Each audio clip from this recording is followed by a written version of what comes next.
Wakey wakey, Alan Cakey. What's happening?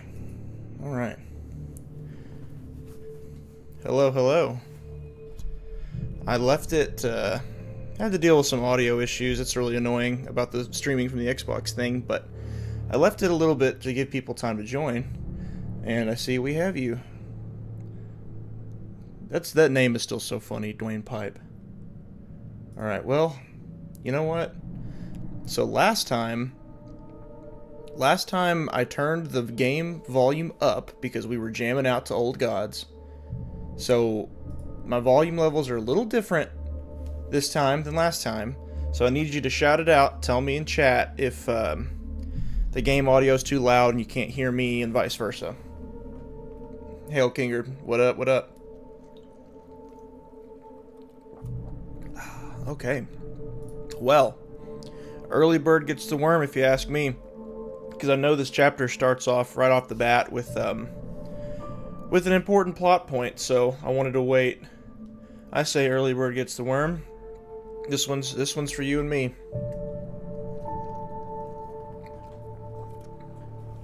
All right, got my peanut butter tortillas, got my drink, all is well. Let's do it.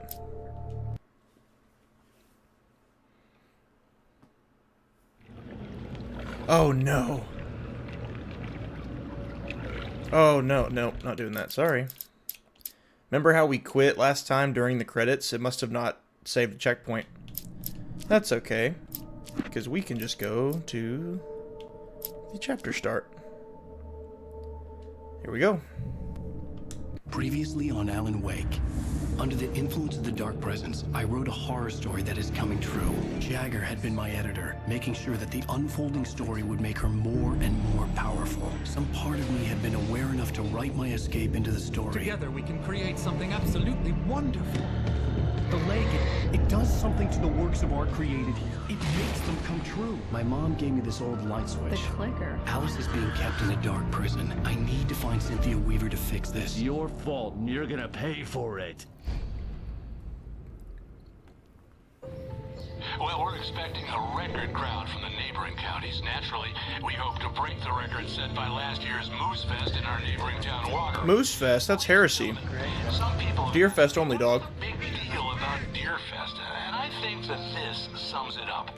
It's about friendship and community. We've got a great party coming up, but let's try to hold it in until tomorrow and get through the night in one piece, all right? Moose Fest. Get that out of here. Nobody goes to Moose Fest. Someone will come for it when the time is right. Thomas said so. He wrote it. Uh-oh. The key is insurance. It's my job to keep it safe. Safe in the light. Always in the light. I think I'm more like Moose Fake. Am I right? That's exactly right. All the manuscript pages were gone. The FBI agent had taken them. Right. I think my tongue just took a crap in my mouth. Ugh. Oh, wait, we're in jail now? That's accurate for a morning after. Hell, hell, this is not good. That about sums it up.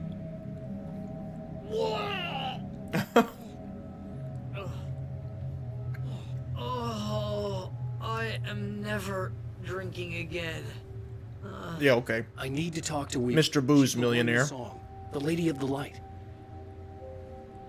What, the crazy lady? Ugh, whatever you say, Al, but we're stuck here. They're not gonna... Uh-oh. I had some reading to do first, Sheriff, and let me tell you, it was an interesting read. Was it? Well, I've got you now, Raymond Chandler. God, he's It's all obnoxious. here. All the evidence, including conspiracy to murder a federal agent. There's no way you're walking out of here. You hear me in there, Brett Easton Ellis? That's not evidence. Agent fiction. Nightingale, I want to talk to your superior. Well, we all want things, Sheriff. I wanted my... Look, that's not possible right Oh, now. did we almost get Agent Nightingale, characterization? Game said none of that around here. Wake, what's wrong? Lady, are you stupid? It's a trick. It's an obvious trick. Okay, I've had enough of this crap. Wake, I'm gonna trust you with this. You're joking. Agent Nightingale, your opinion would matter more if you were sober and if Oh. I actually believed you were here on official business. Get wrecked. Whoa! Get back in the cell, Stephen King. The only way you're leaving this place is over my dead... Here we go, finally. Wait a minute. I know. Goodbye. Oh my god! Light. We need light. That was a pretty bad that was a pretty bad line read there. My office. I've got your. Oh my god. Oh man, we're sitting ducks with the lights out. Stay cool. I can get the emergency power on. Yep, and just like that, our real world antagonist is gone before we even knew him. Nightingale tried to make sense of the manuscript. It was disjointed and strange. He didn't understand half of it, but it all rang true. Impossibly true. He took out his hip flask when he reached the page that described how he reached the page that made him take out his hip flask. It wasn't the booze that made his mind reel. He took out his hip flask when he reached the page that described how he reached the page that made him take out his hip flask. God, okay. Maybe that's why he was so hammered all the time. That'd be surreal reading that. Nightingale felt the situation veering Ah, this is what he read. but the gun at least... And he said that, wait, I've seen this. Ready to fire. This is the page he's talking about. He would let this happen over his dead body. And yet he hesitated. He had seen this moment before, read it in the page. He was transfixed by the deja vu in the Oh, the page even mentioned that he had read it before. Then the monstrous presence burst in behind him and dragged him into the night. So Alan Wake is a murderer, can we all agree? I mean, he wrote this. he wrote that Nightingale gets yoinked out into the dark. Alright, give me a flashlight. I can't see. Oh, there's the door.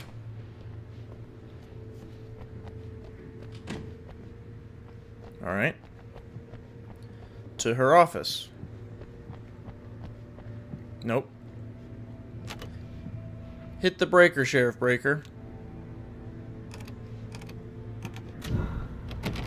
I'm in.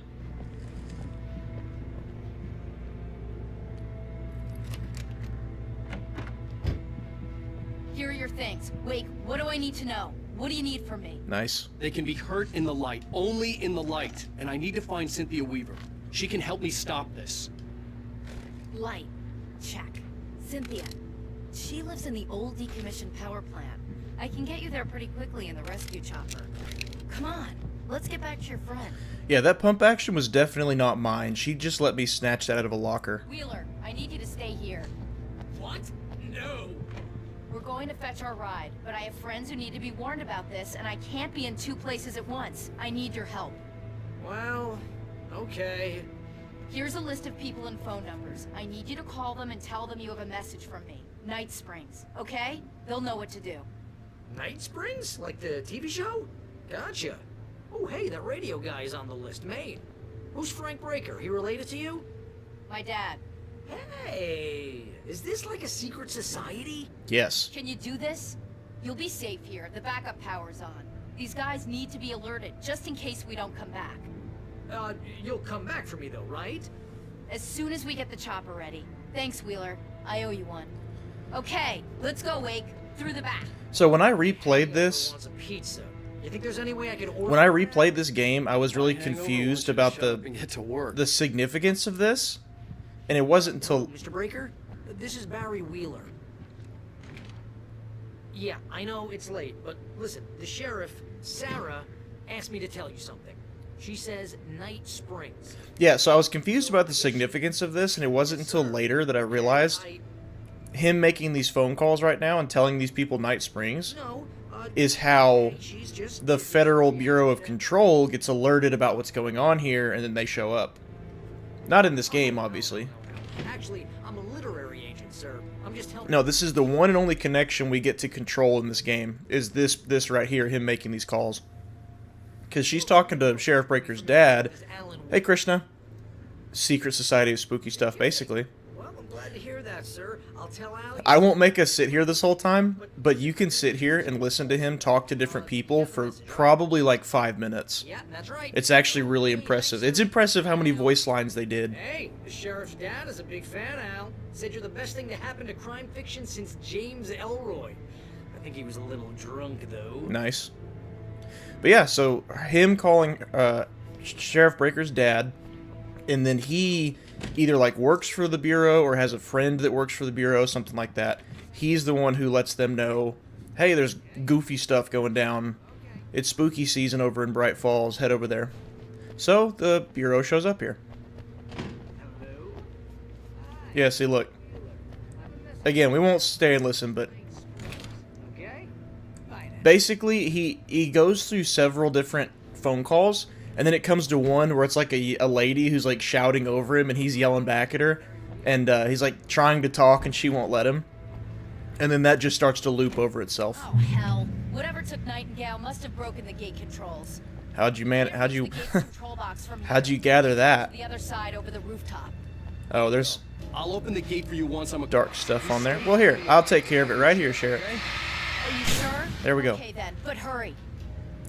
Nah, Breaker's a G. She was just like, yep, what do you need from me? What do I need to know? But she also saw Agent Goofingale get snatched out of the door, so kind of hard to... What is... Oh. Kind of hard to deny it at that point. Let's get that out of the way.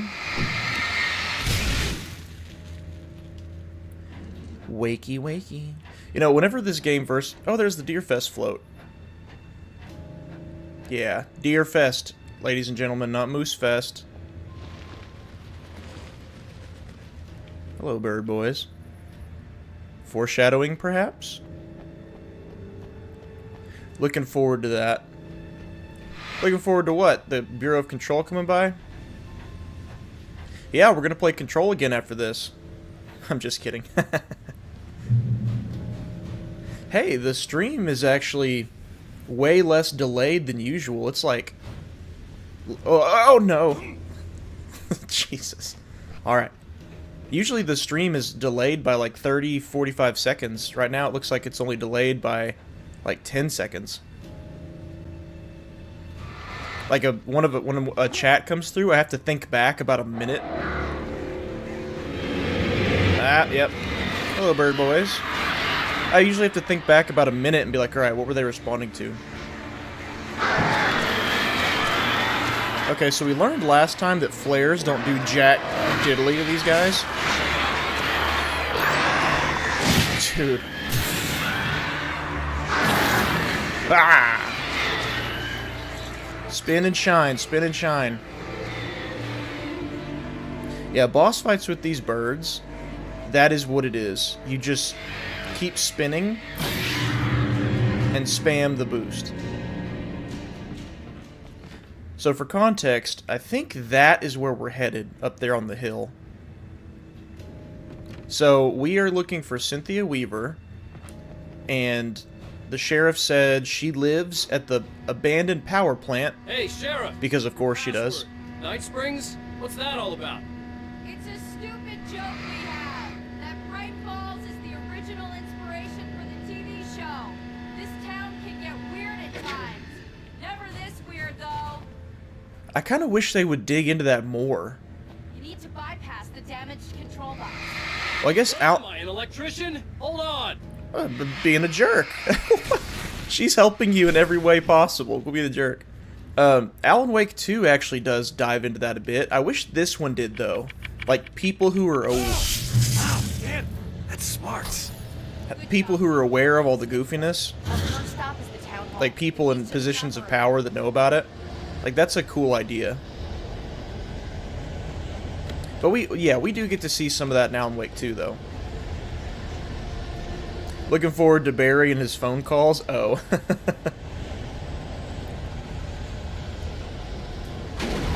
Yeah, if you ever...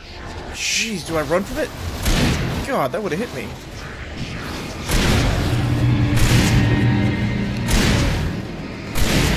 Oh, I have a shotgun out. Yeah, so like I said last time, the game volume is up a little bit more than usual. So if it's too high and it's drowning out my mic, let me know.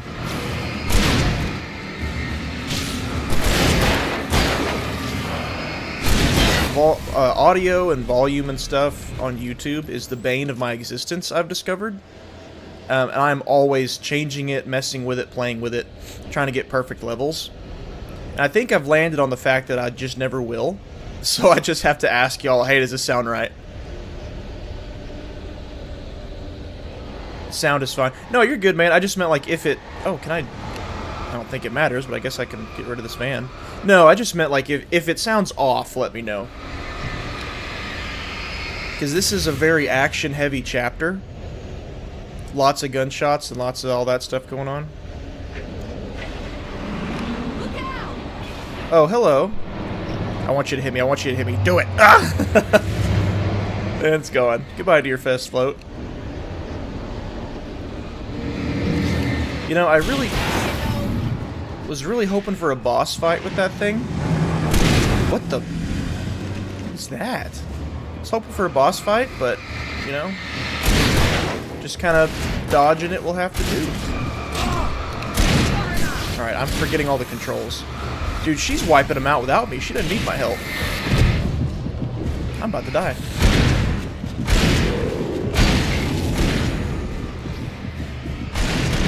By the way, I forgot to mention. You might think to yourself, oh, that cutscene in the beginning of people, like, showing up to town and shaking hands, talking about Deerfest, like, that's just, you know, establishing shots. No, no. The town is experiencing an influx of visitors right now. So just like with previous chapters, we have another reason why there's more enemies to fight. Deerfest float, I'm watching you. Oh, and let me show you this too. See, look, that is the way we're supposed to go, down that way. But I won't keep doing it, but I'm going to show you this time. Just about everywhere in this town that you can go that's not the right way, there's something there for you. And I extremely respect when a game gives you rewards for exploration, and this game absolutely does that. But yeah, can you see now the whole, like, open world aspect of this game? Like, is it becoming more believable that that was their plan originally? Because, like, this level is just throughout this town and its outskirts. This is some Silent Hill stuff is what it is. But yeah, like, I could also go down to this dock here, and there's stuff down there too. I'm doing good. I'm doing good on ammo and supplies. So I don't feel the need to explore at the moment. There is one place I will definitely go, but everywhere else is mainly just supplies. The diner. Dude, I want to go to a diner like this in real life. And not Waffle House. Waffle House is basically the Oh Dear Diner corporatized, and I don't want that. This is where it all started. This is our diner. A heavy-duty flashlight? Yes, thank you. See, that's a reward. I didn't come here for... I came here for, I think there's a manuscript page and something else. I didn't realize there was a bigger flashlight here. Batteries. Let's turn on the old coconut, shall we? Let us hear it. Wait, it might be copyrighted. I don't know. For example, let's get away from that. She's seriously messed up now. Oh, Rose is done for, sorry. The same thing I think happened to me after I arrived. During this week, you can't remember? Oh, I remember now. Yep, that's coconut. I don't know if that's a copyrighted song. I'm out of here. Yeah, poor Rose, man. So she wasn't fully taken, she was just kind of transfixed. Just like Alan was whenever he hung out in the cabin for a week and wrote the manuscript. Yeah, this is the hallway where we met Barbara Jagger for the first time. Barry was in his element, making calls, making things happen, even if he didn't entirely know what those things were. He wouldn't let the hot sheriff chick down. Even if every noise he heard from outside, and he heard plenty, made him jump. Thanks, Nathan. He paused to text Al a message, told him to hurry. And Krishna. Suddenly, Cool. Barry froze in mid-dial. A window broke somewhere in the building, and then the lights went out. Oh, not our boy Barry. No, leave him alone. Yeah, thank y'all both for letting me know. The first game came out in 2010, and this remaster came out 2021.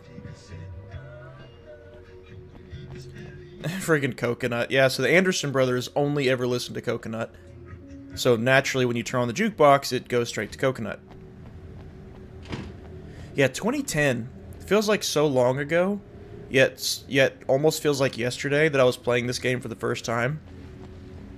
Let me tell you, I was not expecting the narrative of it at all. Because when you go from when you go from Max Payne to this, wait, let me in the when you go from Max Payne to this, I mean, I just expected almost mindless action the whole time, which you kind of do get a lot of mindless action. Wow.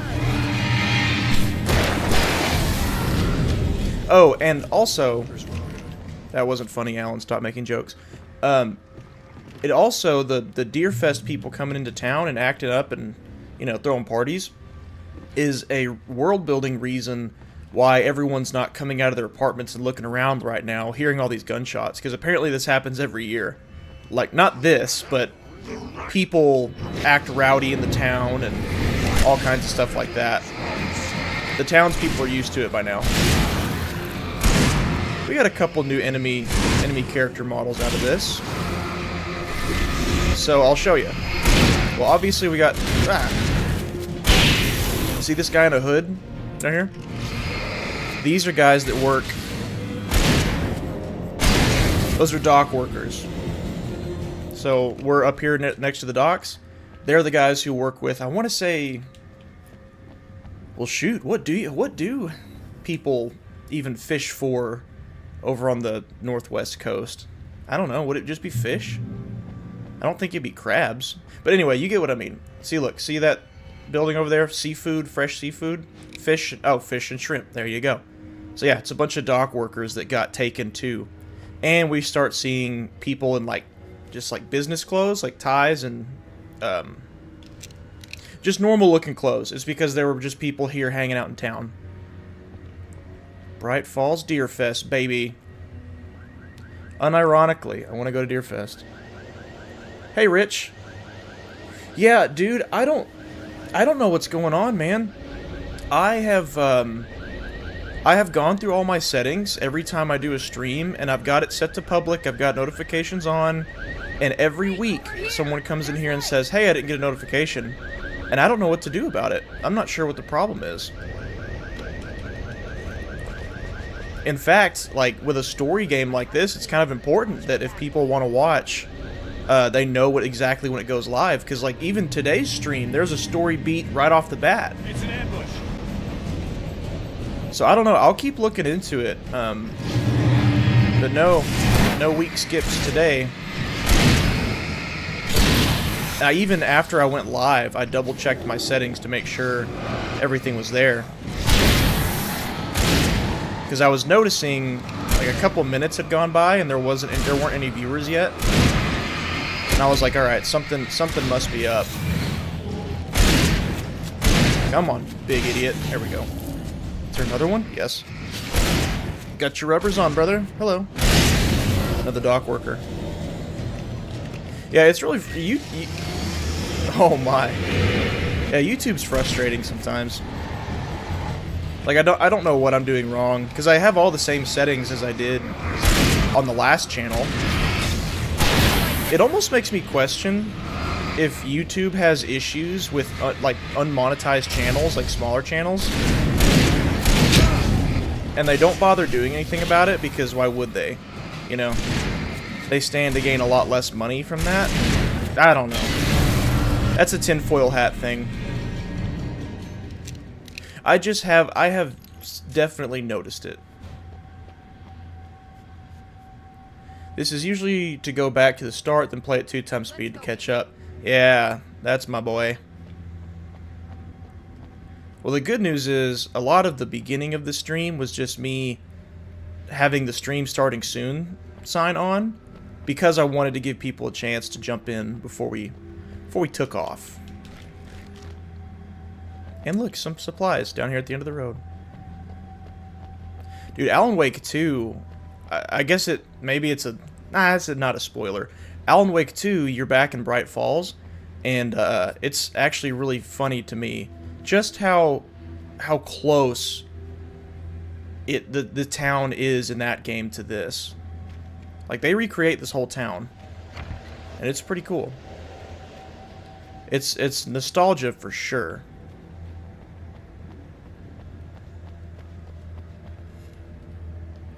If you're watching this, then you're not spending time watching something monetized. That's exactly what I'm thinking, Rich. That's it. Yeah, and Krishna, thanks. that's exactly what I'm thinking. Okay, someone's messed with the fuse box here, but you should be able to jury rig it while I find the keys. Jury I already rig? got electrocuted once today. How about I look for the keys and you get burned for a change? Fine. They should be in the clerk's office. On the Alan's a other side of the jerk, building, dude. Near the main entrance. Gotcha.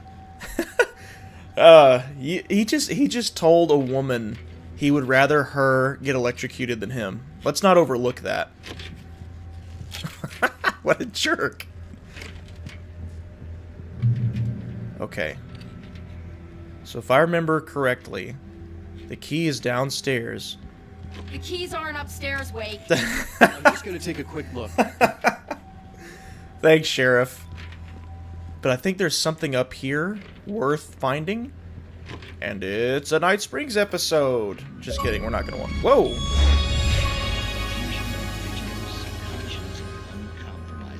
It's the only one I missed on my last playthrough, I guess.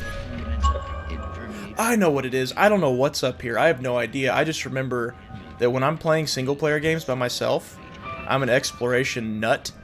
And I remember thinking, oh, I'll check upstairs here in a minute.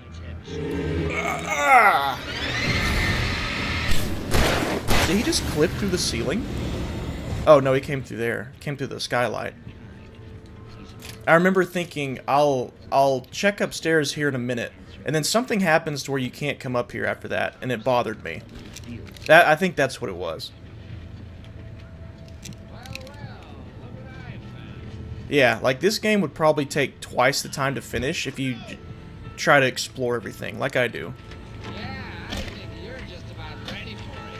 They beating somebody up? They are beating somebody up.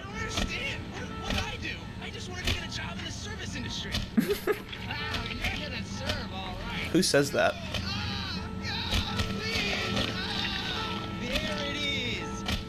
What's he reaching for?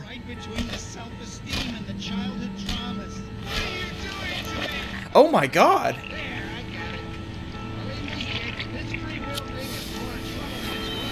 What? He just pulled his heart out.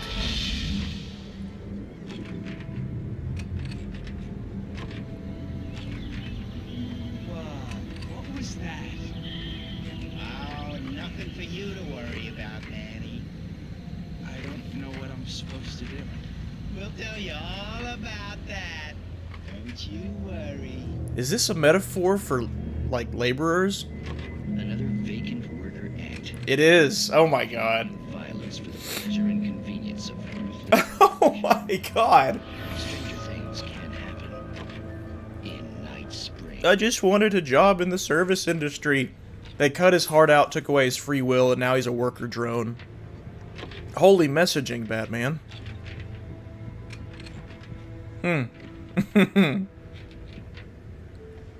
Nightingale foreshadow? You're not wrong. Alright, so let me be honest here. Replaying this game and editing those videos for Control. Oh, let's watch this. Where Barbara Jagger's face was furious. The manuscript had been making it stronger all the time, but now the light had set the writer free and hurt it, weakened it. It was only a matter of days before the dark presence would be strong again. But meanwhile, it would be difficult to recapture the writer. Okay. So if you might be asking, why hasn't the dark presence, if it can turn into a tornado and throw trees around, why hasn't it just grabbed Alan and taken him back? Well, because it's weak. The message was from Barry. He was getting worried at the station. He wanted us to hurry. Oh, I'll hurry, all right, Bear. But yeah, the darkness is weak because... Jeez. Because Alan wrote Thomas in to save him, and that whole ordeal... Where'd it go? Where is he? Oh, hello. Have a flare. Come on. Oh, no. No. Anyway. Now that distraction's out of the way, I was gonna say, if I'm being honest with y'all, replaying this game and editing the streams for Control has really, really given me a hankering to move to Alan Wake 2 after this. But, I remember some concerns back when I was first talking about what I was going to be streaming of a couple folks that were like, well, that's kind of a long commitment to do a series. And that's true. That is true. Like the Resident Evil series was a possibility at one point. So I said, well, we can hop around games if y'all want to. We don't have to play all the way through a series. Because that is a long time commitment. If I'm only doing one serious stream a week. But, if y'all are interested... Okay, Sheriff, I got the key. Because Alan Wake 2 is a newer game, and I'm willing to bet a lot of folks haven't played it, and I've never gone through a spoiler session of that game on my channel, so it'd be new for all of us to experience together. Barry? I would very much like to move to Alan Wake 2, but I'm going to leave it up to y'all. We'll do a vote on the last stream of this. Run, Bear. Run! Barry, look out! Barry, move!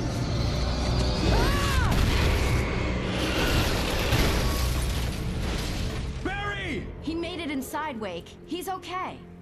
How could you possibly know that? The storefront's blocked. Come on, Wake, let's go around. We can meet him in the back. Oh, Bear. Let's go save our boy. Sometimes achievements come way too easy. Play Yakuza game for the first time. Click this here. Got instant Steam achievement for watching a dirty video. What? That's funny. Achievements can be really funny sometimes, though. What am I looking at? Is it a... Okay, so that's a elk? A couple of hunters? It's not recorded when this first formed as a nameless trading post, but it became a town when the mining company started to operate. It was then that a fur trapper and a pioneer decided to build a post office, saloon, and hotel, all operating in the same building. These two men, Bright Falls became... Okay. That's cool. So Deerfest is probably like paying homage to the beginning of the town. Trust no one in the dark. Yeah, because it started out as a trading post. That's pretty neat. Wait, I see him! Do you? Could it be because 7 of them dropped in our face? Might that be why?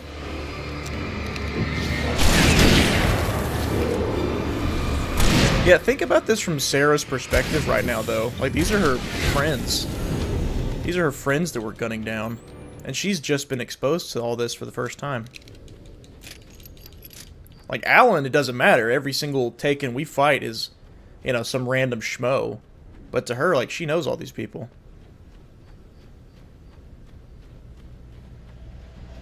We can make it through the bookstore. Wheeler should be waiting for us in the backyard. Keep the hell down or I'll call the sheriff. Ah, I'll raise you one, buddy.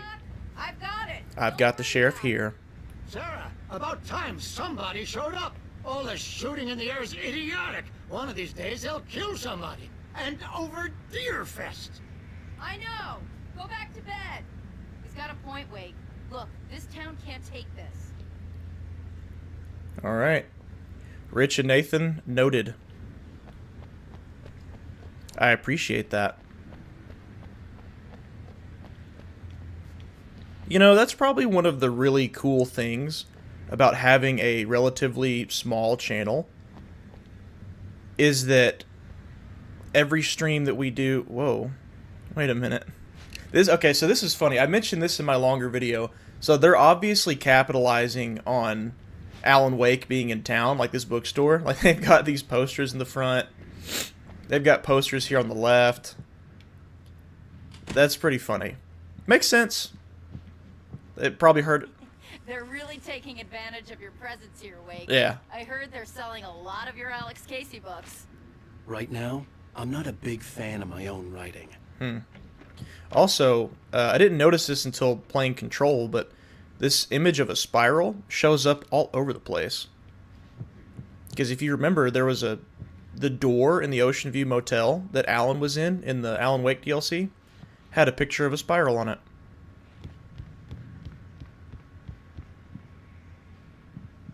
Anything up here? Dude, my wife would love this bookstore. Like in real life. This would be her dream place to go. We're the classic gamer bookworm couple. Cynthia Weaver worked hard. It just Following her works. Obsessive rituals, sometimes fighting them, always giving in to them in the end. She haunted the halls of Bright Falls' abandoned power plant. She marked her caches with light-sensitive paint that could only be seen by eyes that had been touched by darkness and saved by light like she'd been. Ah. She was preparing defenses and supply lines for the war she knew would come. The war between the forces of light. Cynthia Weaver. So, think about that. She said she tries to... She's been, like, patrolling and doing all the... Oh, I was going to go out and try to shoot that window. So that was Doc Nelson. He was the one that looked at us back in the beginning. But I was going to say that one of the nice things about having a small channel is that... I don't see Barry. It's not commercialized, you know what I mean? Wait, maybe that's him. That's the way to the chopper. Like when you see some streamers who play the same game every single day, regardless of whether or not they even like it. Yeah, I never want to be in a position like that. Because that's what, you know, that's what the audience wants. Like whether it's a Call of Duty streamer or an Apex streamer or whatever. And then it like makes headline when it's like, this streamer is moving to this game. It's like, dude, that is commercialization at like its worst. Like it's a business decision which video game you choose to play now. Jeez. I didn't like that. You'll see that? That wagon just came up from behind the tree. So yeah, so think about that. Cynthia Weaver has been doing things that she's been kind of compelled to do, even trying to fight it sometimes, but it always wins. That tells me that Thomas Zane must have written her to be his assistant over all these years, and that's why maybe she's not wanted to do it, but it was written that way so she does it. And that could be her feeling the effects of the fiction becoming reality. It's not just her of her own volition, like, okay, yeah, I'm going to check all these light bulbs for the next 30 years. And we now have confirmation. She is the one who's been leaving the yellow paint and stuff for us, that only people... And that also answers why not everyone can see the yellow paint, even the stuff all around town. You have to have been touched by the darkness to even see it. So yeah, it seems to me like she didn't want to do all this, but she did it anyway. And I don't think it's just her perseverance. I think it was written that way, so she's been stuck doing it. Whether she likes it or Barry not. got back to his feet inside the Bright Falls. Hey, Brett. Store and What's dusted happening? himself off. Right next to the cans of baked beans was a locked case filled with flare guns. Confused, And yet surprised, there and was a confused again. conveniently placed barrel of crowbars. Barry's smile widened as he realized that this was the classic movie scene. Oh, Bear. Bear is in the general store arming himself up with random nonsense. Good. Let's go save our boy. Sounds like he doesn't need saving. Take me to church. I'll worship like a dog. Something. Pastor Howard a piece of my mind about this lock. I told him to get it fixed. Physical labor. Let's take a break. Here they come. That's a Physical labor, let's take it. I get it. They're screaming stuff that they would have said, like, during their time when they were alive. But him screaming that just now almost came off like a metaphor for... How do I even put that into words? Okay, so this is a fisherman, or a dock worker, talking about omega-3 fatty acids. If I'm not mistaken, you can find in fish. But that guy saying, like, physical labor... My boy didn't stop. Wow. That was a 4-piece combo. Alright, well, I will pay more attention and then pull out my hunting rifle. Come on, Sarah. Open her up. There we go. Yeah, it kind of comes across like a metaphor for, like, I don't know, laziness? There's an evil manifestation approaching you, trying to tell you should take a break. I don't know, dude. I just had an energy drink. I'm overthinking it. Yeah, we ain't playing now. We ain't playing now.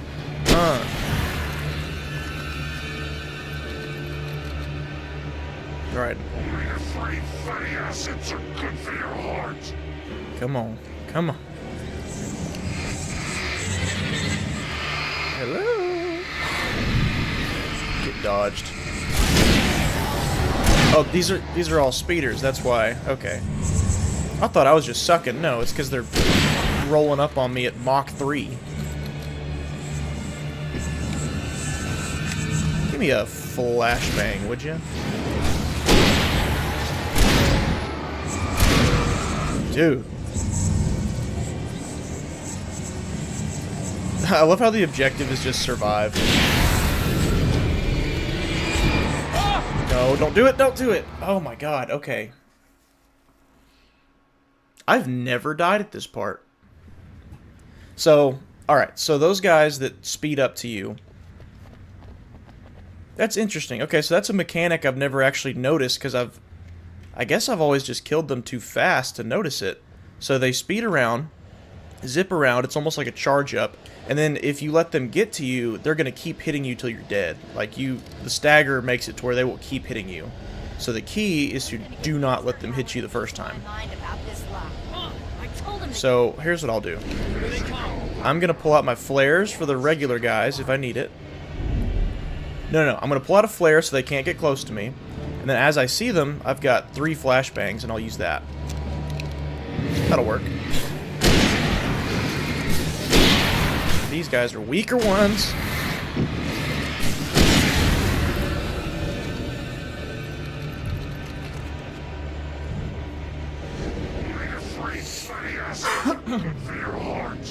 Cynthia was given extreme OCD by Tom. I mean, yeah, that's exactly what I'm thinking. Is like she's going around checking all the light bulbs in the town for, I guess, 40 years by this point. 40 straight years she lives alone and serves no purpose other than to check the light bulbs and make sure... Here, I have a flashbang. Check the light bulbs and make sure the darkness is never taking over the town. And it is not because she wants to. Okay, so that didn't work. That didn't even kill him.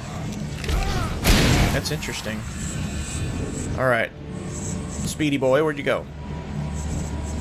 Yeah, I always thought Cynthia did it just because she had a thing for Tom. But no, he wrote her that way.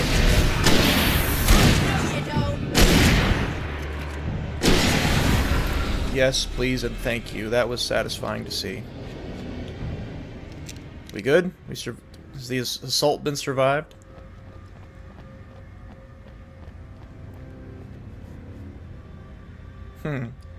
Yeah, but Rich, the Matrix is real. What are you talking about? We are in the Matrix. Wow. We keep them lit all night long on the night before Deerfest. Well, it's tradition. Tradition to keep the lights on? I heard a very interesting... I don't know, would you call it theory? Would you call it thought exercise? I don't know. I'll say it in a second. For it to be free, the Dark Presence needed the writer to finish the story. Again and again, the story let it get frustratingly close to the writer without letting it capture him. It was bound by the events depicted in the That's why it hasn't just killed us yet. Pursue the writer indirectly, put others on the task, and stop those who would help him. It took over everything in its path, made them its puppets, and sent them after Alan Wake. So the darkness has been held back by the story that Alan wrote. Okay, so the thought exercise is this. If you want to increase the likelihood that humanity was created by another entity of some sort, whether that's God or something else, you know, a way to test that, No way going through the crypt. or at least to theorize that, is as humans, let's see if we can create something that works on its own, that has a mind of its own. And when that thing that we've created gets to the point where it starts to question us, like in our existence, like it starts to question what is my purpose or who created me, then you can start to realize you see evidence that something can create something else, and so it increases the likelihood that something may have done that to us. I don't know, it's creepy. I think about like AI and stuff. It's like, well, I mean, what is that? I saw that right out of the corner of my eye. I have a flashbang. That's not a flashbang. Well, I don't want to waste my flashbang now. So yeah, like if AI ever gets to the point, or like friggin', I don't know, Sim City or something, virtual beings, they don't know they're virtual beings. They start to ask, why am I here? Who created me? It's like, well, what if that's us? I don't know. I probably didn't explain it that great. But if you think about it, it's still creepy. It's a furnace. It's like the Home Alone furnace.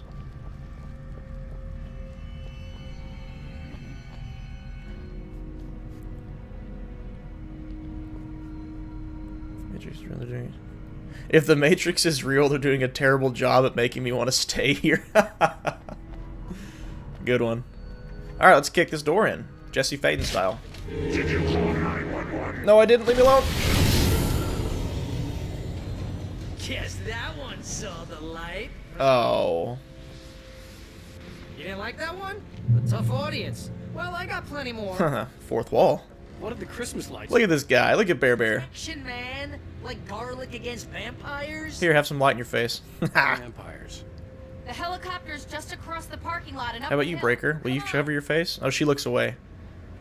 I mean, can't blame the guy. Christmas lights and a headlight. I guess that one saw the light. Oh my god.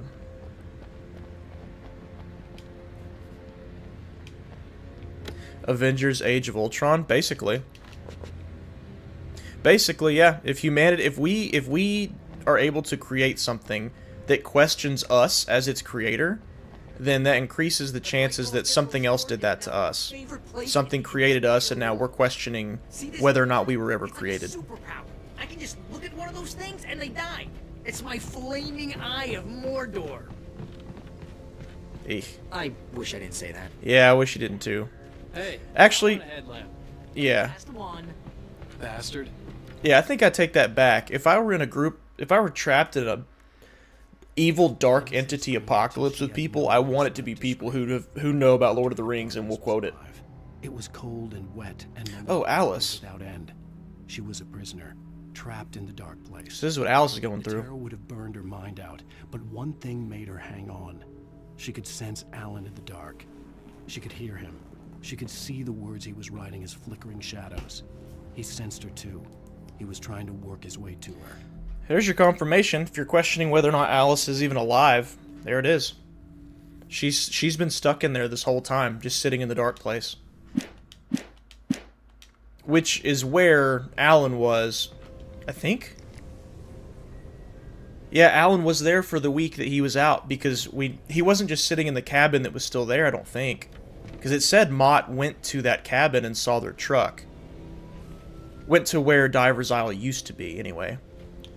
So, like, Alan saw that he was in a cabin, but if you, just a random dude, went to Diver's Isle, there wouldn't be a cabin there, even during that time. At your head and you're about to take a helicopter ride with someone who may or may not have a pilot's license or cleared for departure.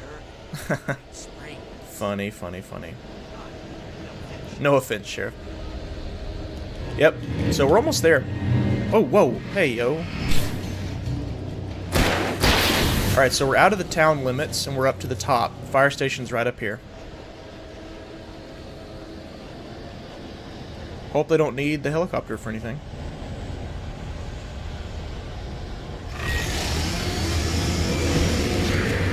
New cast number 5. Yeah, Matrix is great, but it's just, yeah, 4 is almost irredeemable, to be honest.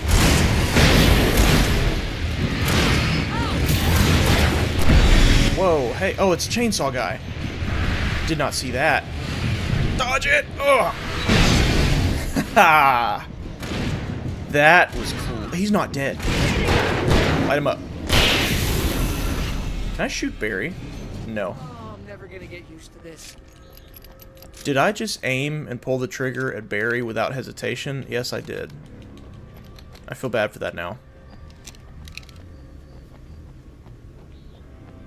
Actually, let me expand on that statement. Matrix 4 is irredeemable, but even like 2 and 3, like, even those aren't great either. 3, absolutely not. 2, I see the debate for it, but I don't, nah. I'm happy watching the first Matrix, and just in my headcanon, that movie exists in a vacuum. Like, no need to even no need to even act like there's sequels to it.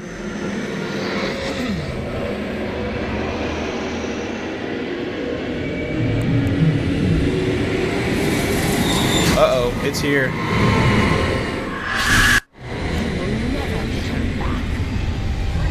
Yep, the actual dark presence is here, not just the Taken. There it is. Yeah, the dark presence is not omnipresent or omniscient. They can only be at one place at a time. Alright, dude. Alright, dude. Here.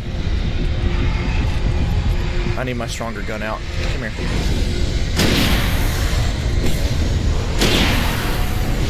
Well, I take that back. It can be in multiple places as, like, it with its power and its darkness, but, like, the centralized figure that is the dark presence, is physically right across the street from us right now.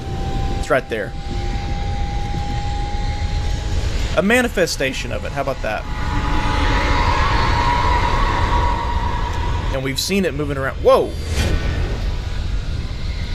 We've seen it moving around through the woods at different parts of the game. Or heard it, at least. I hear things. Are they coming? Yes, they are. Here, turn on. This is wild. Give me a shotgun. Yes. Yes. I have not used my flare gun once. That changes now.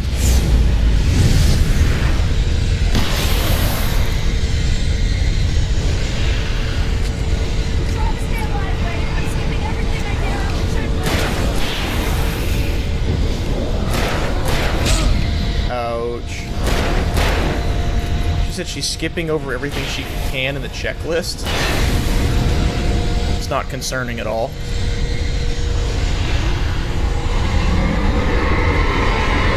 Ammo, ammo, ammo, ammo. How's that audio coming through? Is it still... Jeez. Can you still hear me okay over all this craziness happening right now?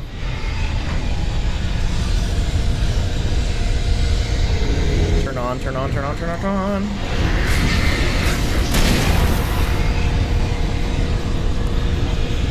This is... I need some old gods playing right now.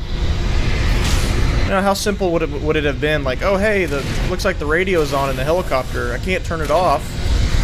It's just the old gods of Asgard. She said we're ready? Did she say we're ready? I'm coming. I hope that's what she said. Nope, it's not.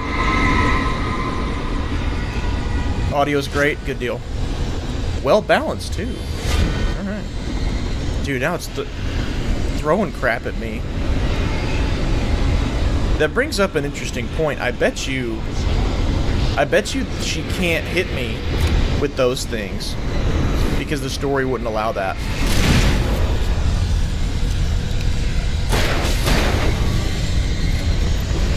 Maybe, I don't know. There's a pretty good theory that, well, there's one theory that Alan was never actually in danger in this game, which, bullcrap, not true. He absolutely is. Let's get out of here.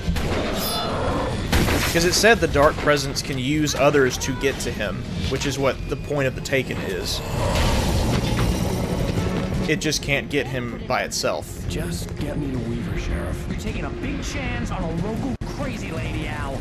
I hope you're right about her, or we can kiss this town goodbye.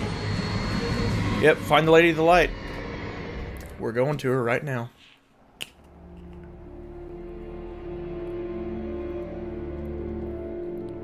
Would you rather regret doing something or regret not doing it? I hope you know how to deal with this, Wake. I guess you New Yorkers are used to rough situations like this. Right. Wow. City's a war zone. King Kong, mutant alligators, and Alex Casey shoots the place up every weekend. Look, I never even carried a gun until a couple of days ago. Well, my dad used to be That's beta talk. tell some pretty wild stories. Stuff like this? No, just normal bad stuff. Kind of like your books, Wake. I used to tease Dad that he was just like Alex Casey. You've read me. Oh, sure. You're a pretty good writer. A little heavy on the metaphors, maybe. Nobody's ever said that before. We're coming up. That's funny. I think that's some good meta commentary on the way that they write things. Because if you read those manuscript pages, there are a ton of metaphors in them. I'll take her down the road across the river. Just get me there, Sheriff. And Alan's narration, like when he's describing something, he almost always uses a metaphor.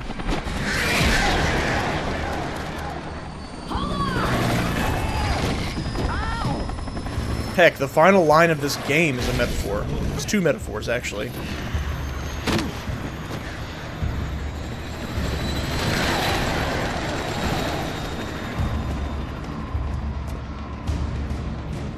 Okay. I'm considering making a video.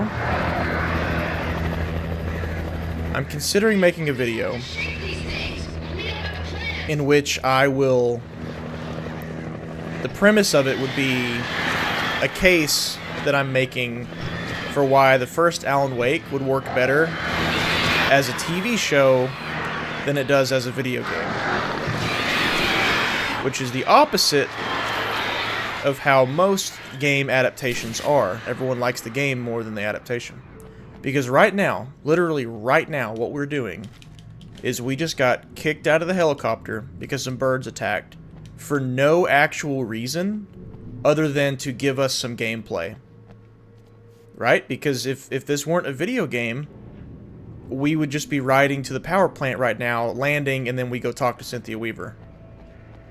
But this is a video game, so we had to get kicked out of it. What was that? This is a video game, so we had to get kicked out of it for some gameplay filler. That video probably will not do very well. My main channel doesn't seem to like anything unless I'm trash-talking all of gaming in and of itself. The darkness wears her face. That's creepy. The chain for the door. Yeah, I get that. I get that. That work? Nice. Uh-oh. I don't want to fight him. I just want to go in the light. I can't. I don't have any flares or anything. Oh my god. Alright, let's go. Yeah, I have no flares. All I've got is a pistol. Here, have a gas can. Yeah. That worked. Yeah, I'm actually really shocked the video I posted yesterday from the main channel has been doing terribly. Like, one of the worst video performances I've had in months. I honestly thought it would have been a slam dunk. But, you know, GG's. I have a suspicion that the algorithm is punishing me because I went 3 whole weeks without posting something. Because that is a thing, by the way. But at the same time, I can't just ignore the possibility that maybe people just aren't interested in the video that I made, or that the thumbnail is not as attractive as I thought it was. It's always a possibility. You always gotta have a slice of humble pie, just in case. Oh, this part's cool. Okay, first, before we go in here, I wanna read a little bit of chat. You can put the money in the bag or go to dinner with me next Saturday. Wow. I don't know which Alan Wake is more like, The Matrix or Lost. I'd say Lost. There's some Matrix flavor, but I'd say Lost. Hot take might get some traction. Might be SEO issue. Seems every major channel keeps following this week's news. Hype game, including the title. Yeah, I know, and that's I thought it would do decently well because of Dragon's Dogma 2, but apparently not. Okay, so check this out. So you know how we have radios throughout the whole game where Pat Maines talks? Here's one for you. This is a good one. And here's a new song from a band that they always remind me of our local rock legends, the Old Gods. I couldn't tell you why. I guess it's just one of those things. Anyway, here's Poets of the Fall and their latest single, War. That's funny. I don't know if this song will be copyrighted. I guess we'll see. Wow. But yeah. So in canon, in universe of Alan Wake, Poets of the Fall exists, and they sound identical to the Old Gods of Asgard, and that is funny. And this song is actually a freaking banger too. It's not the Old Gods of Asgard, remember, it is Poets of the Fall. It's called War. You can go watch the music video on YouTube, and Ilka Villi is in it. It's an Alan Wake music video. When I thought well, it may not be protected by copyright because I did put a snippet of it in that Alan Wake video I did, and that didn't show up, didn't get flagged or anything. I don't know, we'll see. There's a little bit, there's a little bit more going on now. Jesus, that was nuts. Would it kill you to give me a flare? But yeah, the music video is awesome. Ilka Villi is Alan Wake, and it's like him fighting Taken, and the Taken are the members of the band. Like wearing construction hats and holding chainsaws and stuff like that. It's pretty cool.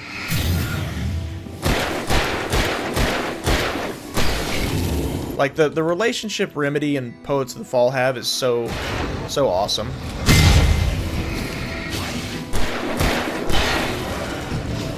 This is so their music style when they're the Old Gods is like, you know, 80s kind of rock.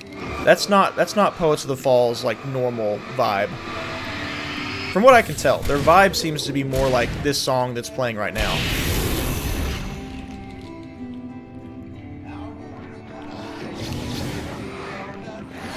Woo.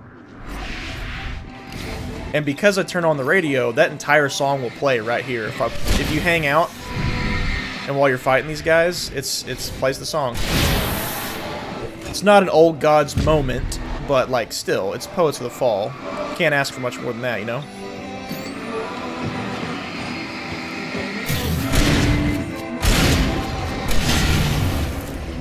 Okay. Dude, yeah, it's not a coincidence that they're just throwing... Jesus. I would do anything for a flare. Please give me a flare.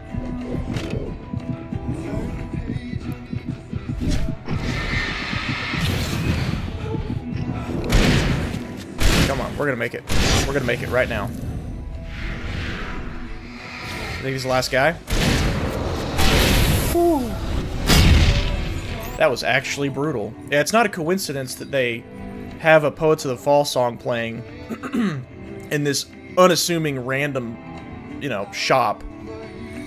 And they're just throwing enemies at you.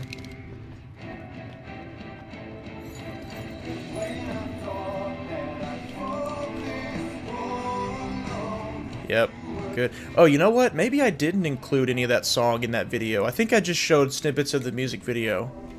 Yeah, copyright might get me, but that's okay. Copyright got the first Alan Wake stream as well, but that was my best performing stream on this channel by far, so... The power plant you know. glowed in the night. It was close, but I had to find a way across. Yeah, see, this is what I'm talking about. As a TV show, none of this is happening right now. We're there. We landed there in the helicopter safely, and we're talking to Cynthia Weaver.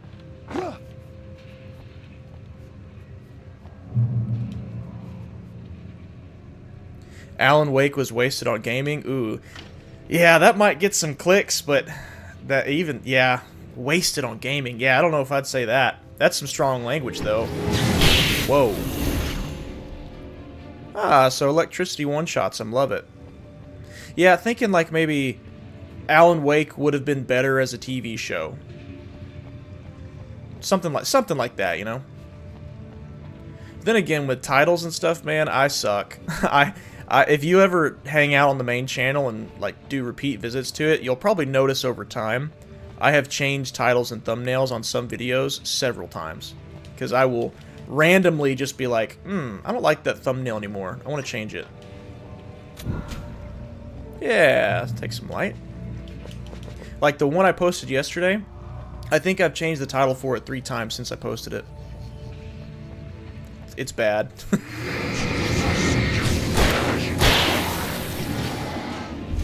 It's kind of what I like about this channel, though. Like, none of my titles or anything have to be serious. Like, I'm just screwing around.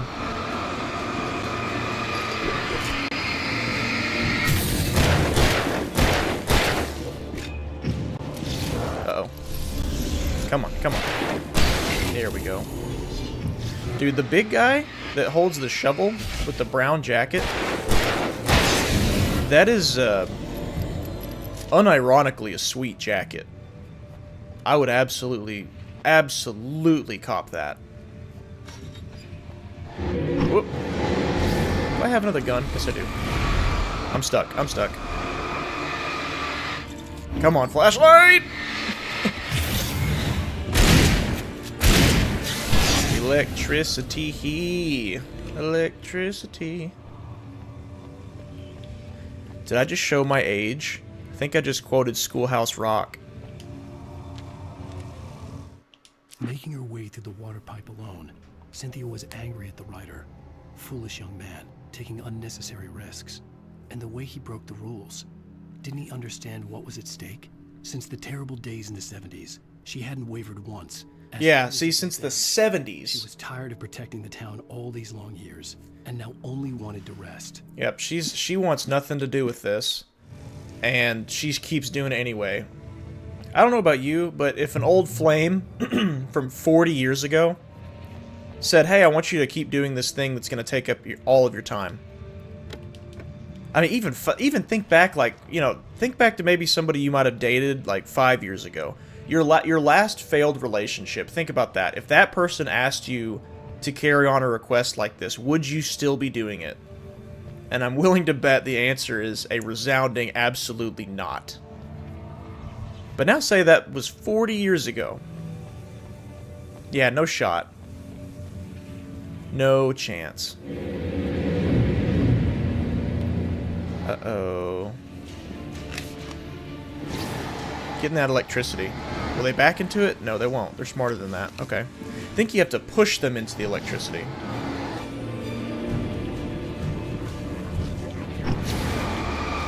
Oh! Like that. He said, you mean like this? Yeah, like that. He just pushed me into it. Very cool. Very cool. Alright, no worries. No worries. I will focus on one at a time. Here, come on out. Yep. Thought so. I tested a theory just then. I wanted to see if a shotgun blast, even though it won't damage him...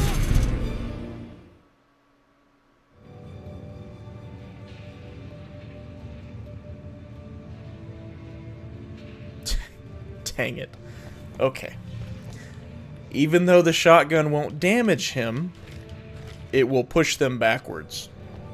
And that's all we need when it comes to this electricity. But it will also one-shot me. So let's do this. Walk out in front of it. There goes one. There we go. That's all it takes. That's all it takes. It's cake, boys. Alan Cake. Sing over it. Copyright claim yourself. Right. You know what's annoying? And I mentioned this in that video I posted yesterday. Even if your channel's not monetized, there's still a chance that YouTube will run ads on it. But since it's not monetized, they won't give you any money for it. So basically, YouTube will directly profit off of your content, but they won't let you profit off your own content until you reach certain milestones.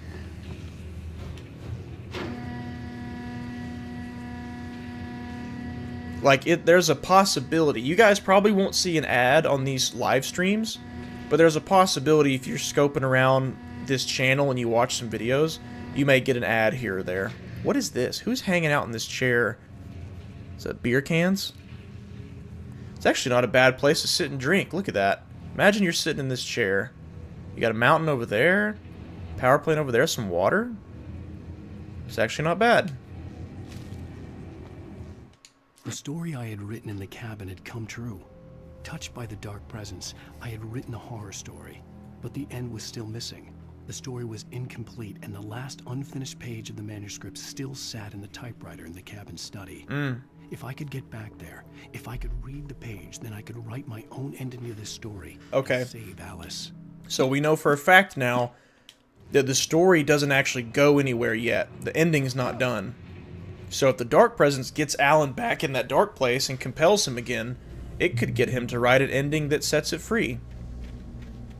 But either way, the ending is not done. So, technically, if the story just plays out through what's been written and then gets to a point where it's all, you know, it's all original, whatever, then there are no bounds of the story anymore. Whoa. So all the Dark Presence really has to do is keep Alan from succeeding all the way up through to the end of the story. And once that story ends, without a true ending written, all bets are off. It can do anything it wants. Because it'll already be powerful enough by that point. Because remember, the story that we're in right now is what has given it enough power to do everything it's doing at the moment. Like create whirlwind tornadoes, take people over, all that stuff. If the story were to end and it were powerless, like what happened with Thomas Zane and the Andersons, then it's stuck there until an artist sets it free. But Alan, the goob that he is, gave it power again. Yeah, this entire sequence with this bridge, it doesn't exist in a TV show. And I'll be honest with you, chapters 5 and 6, like the chapters we're going to play through today, both of them would be... No, come on, can I make it? Nope. Ah, I shouldn't have stopped to shoot the birds. I should have just kept going. Both of these chapters are significantly shorter if you only focus on story beats. A lot of chapters 5 and 6 is us just getting from point A to point B. I mean, they do their best to give it variety. It is a video game after all. You know, like we gotta have gameplay. But I guess that's my point, is that if it were a TV show and not a game, there wouldn't be a need to do that. Pump action? Do I already have one? Thought I did. Okay, so something busted in here and did all that. Are we men dreaming of being butterflies, or butterflies that dream of being men? I don't know. It kind of sounds like the question Rich asked earlier. Are we butterflies? Are we men dreaming of being butterflies, or butterflies dreaming of being men? Our existence in Night Springs. Tonight's episode: an absence of creativity. That's true, Rich. That'd be a nasty, soggy, mildewy chair. Hello, Martha. What did you want to show me? Oh, Lydia. Thank God you're here. Please, it's in the basement. That's Cynthia Weaver's voice actor and the cop's voice actor. Not Sheriff Breaker, but the lady who was in the front in the beginning. It's funny that they reuse the voice actors for these episodes. Oh, Martha. Oh, that's amazing. I can barely hear that on my end, so y'all. I can only imagine how quiet that is for y'all. It's like it isn't there. That bridge is freaking loud, though. I can't look straight at it. Yes, I'm sorry. How did you get here? Well, I'm trying to work. Did you put this thing here? In a way. To be more precise, I put everything here but that. And that's Dr. Hartman's voice actor, I think. Oh, I guess the temptation is Yes, it is. but it's really an absence, a profound lack of reality. In Martha's basement? Yes, I was doing so well until Uh-oh. I came up with two old ladies and put something really weird in the basement. It was a great start. But completely blocked now. I can't imagine what I was up to. Well, surely it's just an ordinary basement. Is it? Why did you call your friend here then? Well, I don't know. Because the story compelled you to, I guess. You just ignore it. Oh, no, I couldn't do that. It would probably turn into a plot hole. Might be one already. Could sink the whole enterprise. Oh, my. Listen, I used not to be rude, but I'm really not at all sure where I'm going with this, and you're just not helping. Alright, I'm bored. Moving on. For a cup of coffee while I try to figure out what I'm up to. Wait, maybe there's a plot twist. Oh, I stepped out and now there's...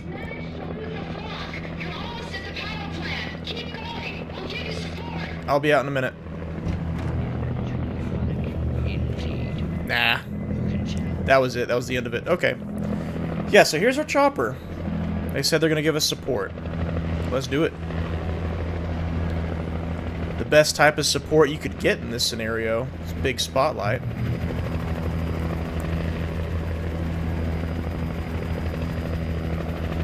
Yeah, Alan Wake would be a narrower demographic. Maybe not starting out because people wouldn't really know what it's all about. But as it went on, I imagine it would probably get more and more convoluted. I don't know how to adapt Alan Wake 2 into a TV show. I don't know. The first one would be pretty straightforward. This would work well. I love how they take the trope of having a chopper helping you in a shooter, like you got a chopper overhead that's like shooting down rockets, machine guns, whatever, and they flip it because in this universe it's just a spotlight, but that's like the most powerful thing you could have in this scenario. So that's what you want.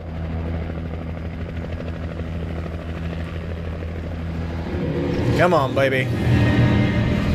Yep, Alan Wake as a TV show would be cash money, and we would avoid the things that people love most about the first Alan Wake would all still be present in a TV show. And the worst things, the things that people hate the most, would not be in the TV show, like the repetitive combat and gameplay, because it's a TV show, obviously. Dude, I saw it coming. And I knew there was nothing I could do about it. Because I have a flare gun. I need to be using that. There we go. There we go. There we go. Yeah. Cake. Alan Cake.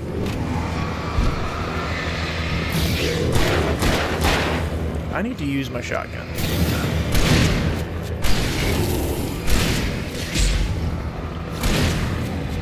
There we go.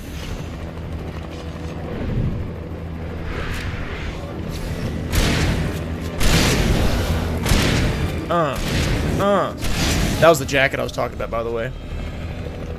Unironically, I would wear that.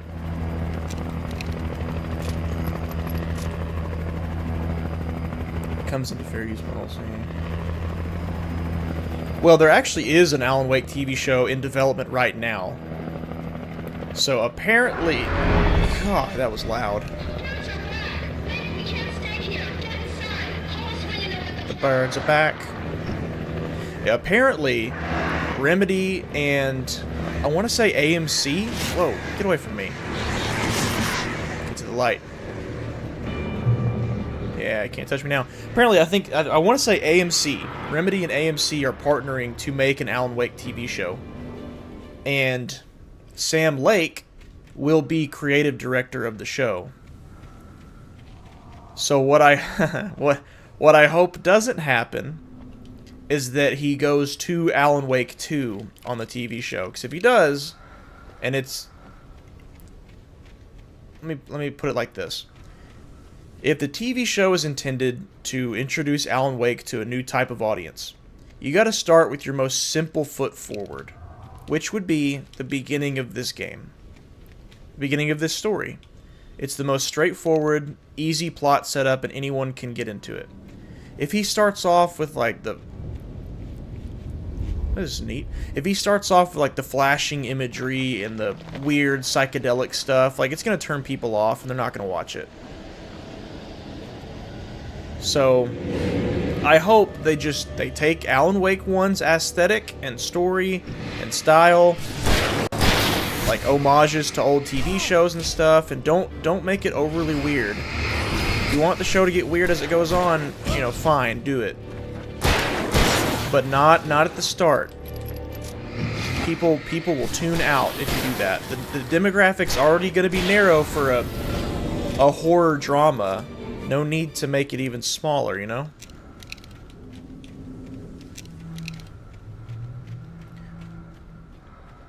We have no other details, though, that I'm aware of. Like, we don't know who's playing Alan Wake. We don't know anything like that. I'd seen a version of it painted all over the area, signifying hidden caches of supply. So this is where Cynthia's been getting all these trucks. So they say Bright Falls Light and Power. They've been giving us supplies. She's been loading them up with supplies, driving them out to different locations, and leaving them for us. And we're here, safe haven. Alright, let's find the Lady of the Light, finally. Hold it right there. Miss Weaver, Cynthia, I'm a friend. Prove it. You knew Zane, Thomas Zane. You're the Lady of the Light in the song. You can help me. About time. Young man, I've been waiting a very long time for you. We're here. It's in the well-lit room. Excuse me?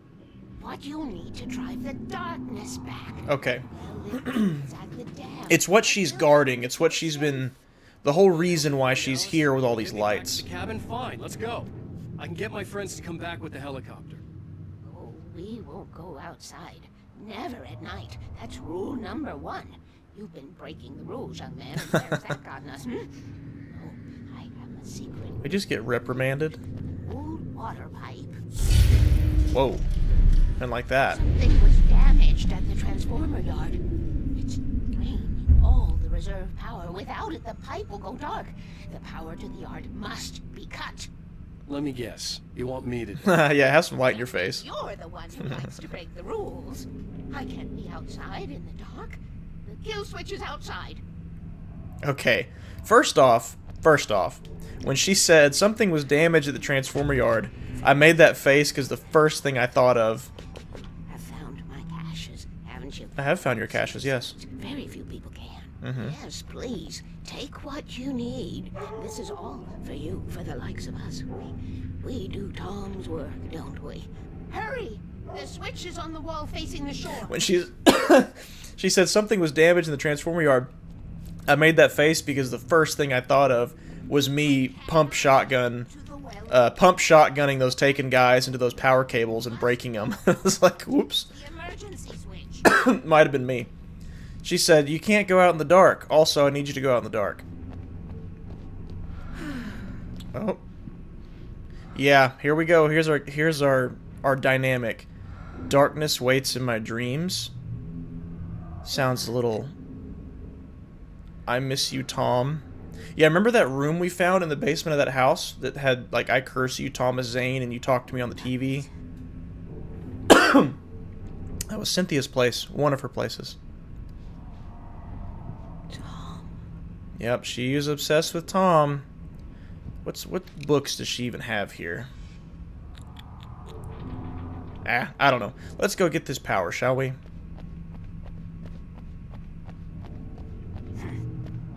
Filler mission activate. Yeah, if this weren't a video game, we wouldn't be going out to hit the kill switch for power. We would just be headed to the well-lit room right now.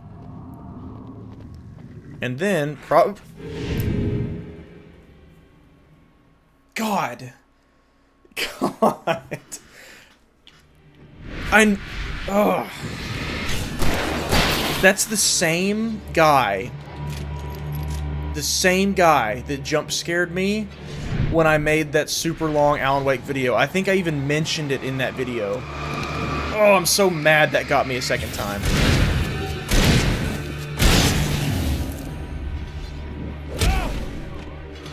Nice rubbers, they make them for men.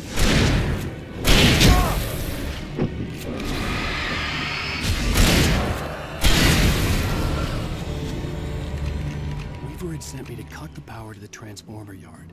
I was willing to do grunt work for her to get her to help me. I hoped Weaver was dependable. I had stumbled into this crazy world a little over a week ago. She had been living this insanity for decades. Yeah, I feel that, Rich. Yeah, last time on AMC's Alan Wake. See, that would be great. If like, even the structure of this game is already set like a TV show, let's have it actually be a TV show, and I'm in. Darkness waits in my dreams. Yeah, this lady's crazy. But I guess wouldn't you be? You know, 40 years living by yourself, screwing in new light bulbs all the time.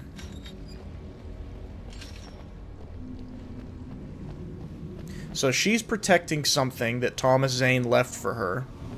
Rule number 1, never go out at night. Well, you know. She's protecting something that Thomas Zane gave her, and she keeps it in a well-lit room. I could see the kill switch that would cut the power to the transformer yard. Now I had to find a way to reach it. Yeah, this is not the well-lit room. This is just where she lives. I don't remember this puzzle. But I just caught it. Oh, I just got it first try. I love it. Each of those switches controls, like, different bridges and stuff, and you're supposed to... Yeah, that's funny. I'll never forget that. Hit the one in the middle, hit the one on the right, you're done. Rule number 2, keep the lights on.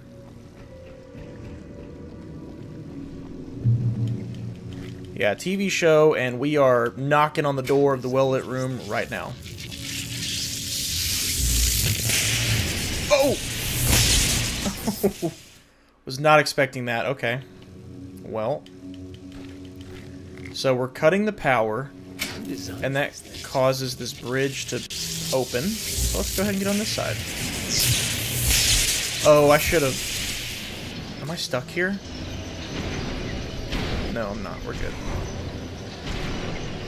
We're good. Go, go, go. Yeah, and we're going to get to the well-lit room through an underground water pipe that she has lined with lights all the way there. Because she's extra cautious.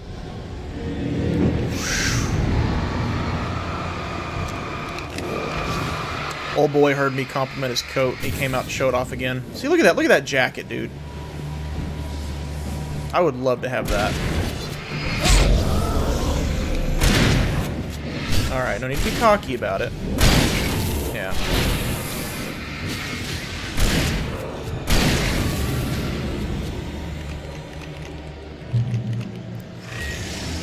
I hear you, Chainsaw. Yeah, I think if I want to do, like, a video, once I finish a game streaming, I want to do some kind of video on... Can I just get out of here? Nope, sure can't.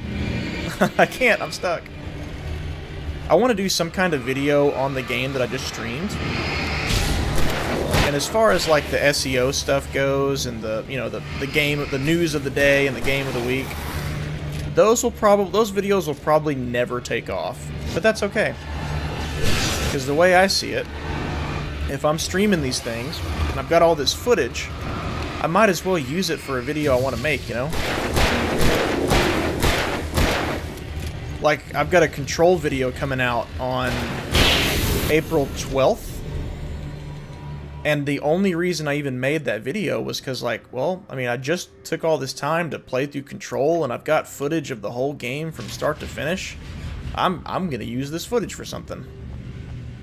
So I thought of a video idea for Control, and I'm going to post it on the 12th. And I fully expect that video to not do well at all. But that's okay.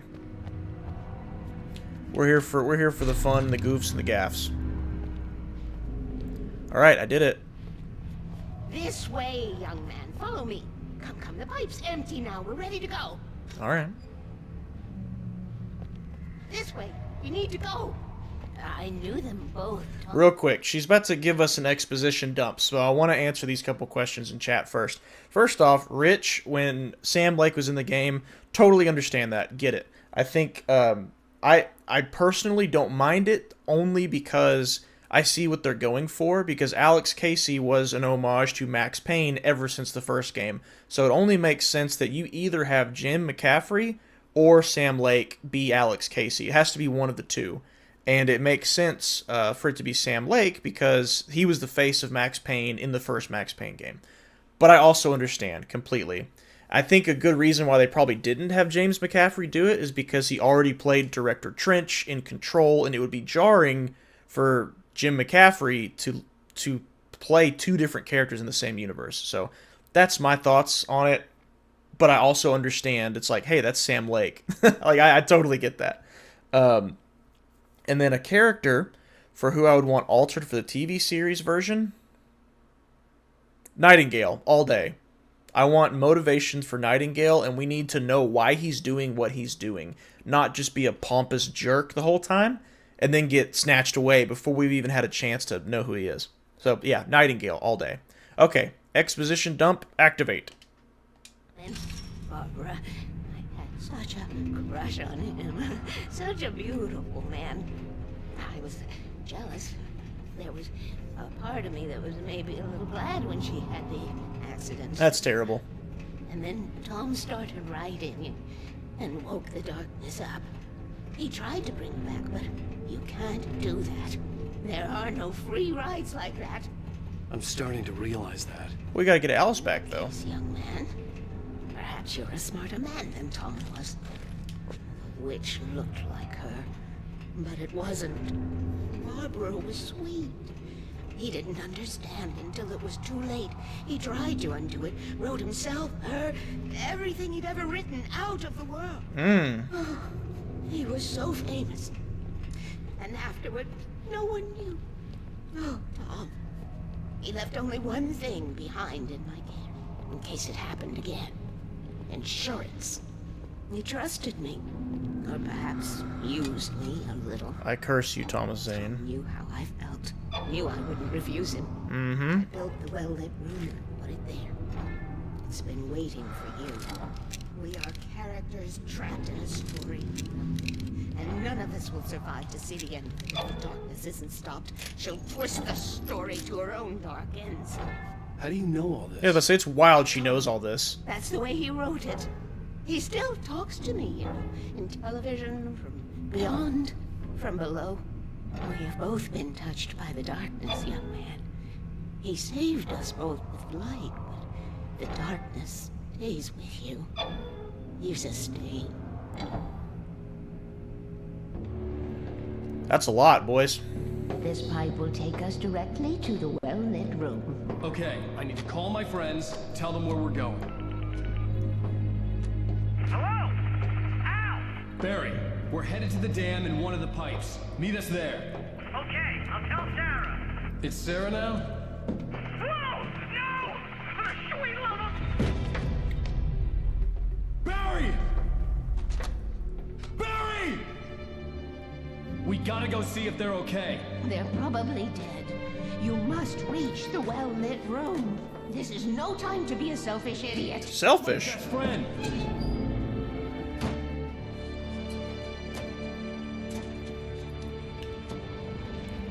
Well, be a fool.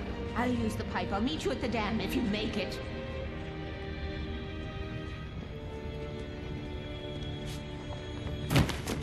Another video game moment, guys. This is what I'm talking about. In a TV show, At least I didn't have we're walking to the well-lit room and we're there already. to stay safe.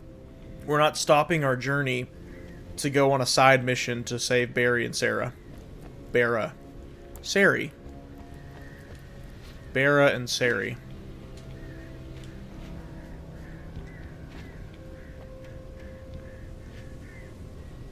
Video could do well when people start to search for the sequel. Maybe.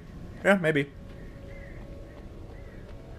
Sometimes it takes videos to actually be on the site for a while till they pop off.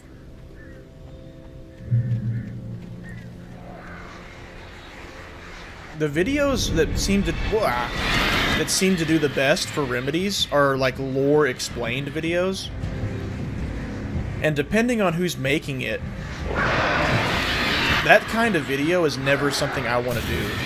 Like where it's just like, you know, like I want to tell the story in a way in which I'm kind of guiding you through it, not just like, you know, putting up bullet points on the screen and giving you a crash course. Like, that's not interesting to me.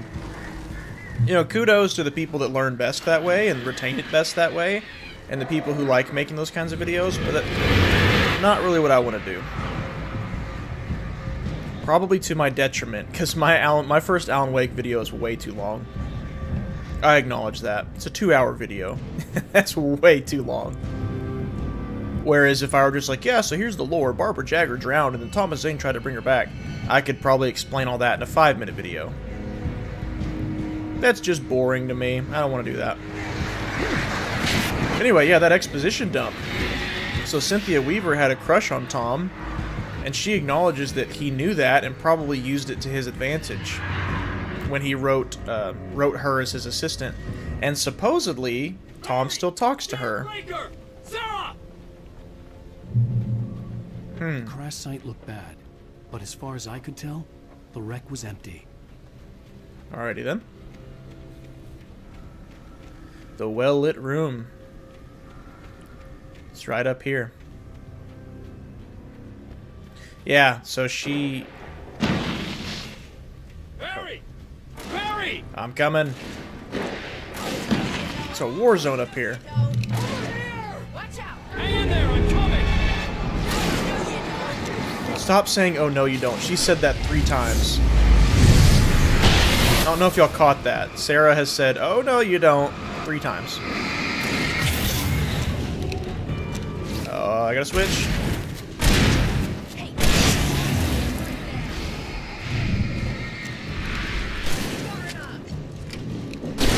Have a flare.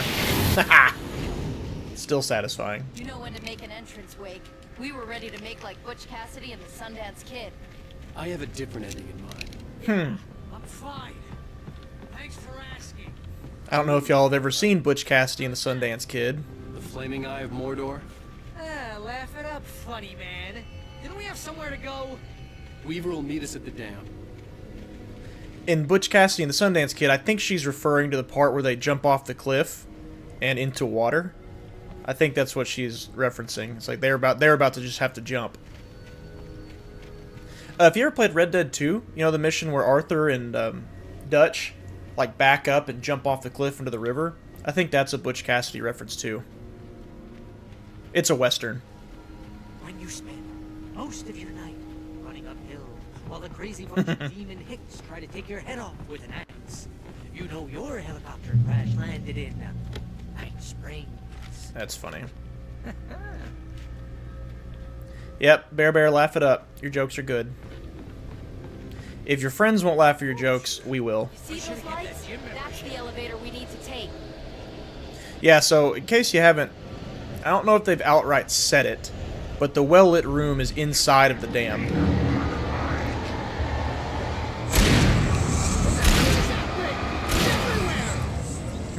That's funny. I've been fighting enemies like this the whole game, and this is the first time they've seen them. Nothing moves like that. It's impossible. It's like this is par for the course, y'all. Do something. He's getting me. He's getting me. He's too fast. I can't get a shot. We gotta heal. We gotta heal. No, there. Ow, they're all over the I'm pretty sure you can actually just leave right here. I'm gonna try that. Oh, no need. I thought I had my shotgun out. Light him up.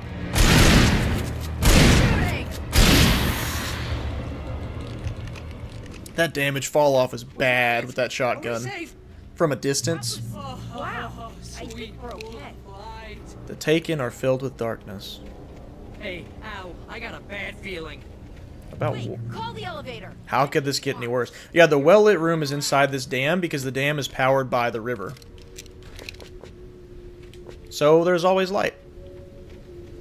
Or always power, I should say.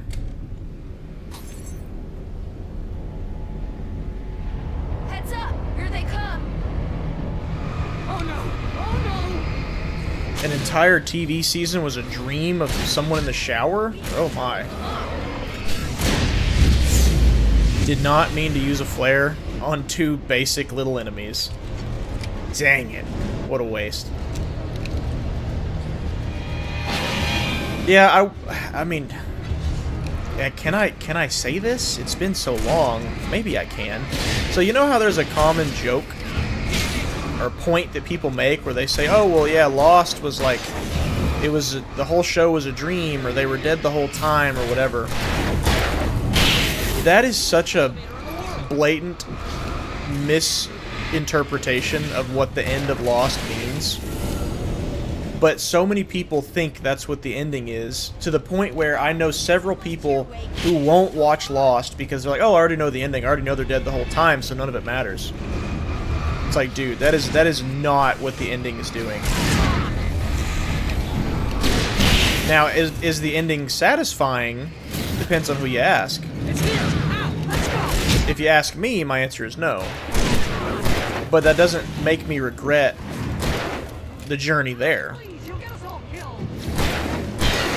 Lost was the first TV show the first show I ever watched that made me go, "Huh, TV can actually be as good as movies."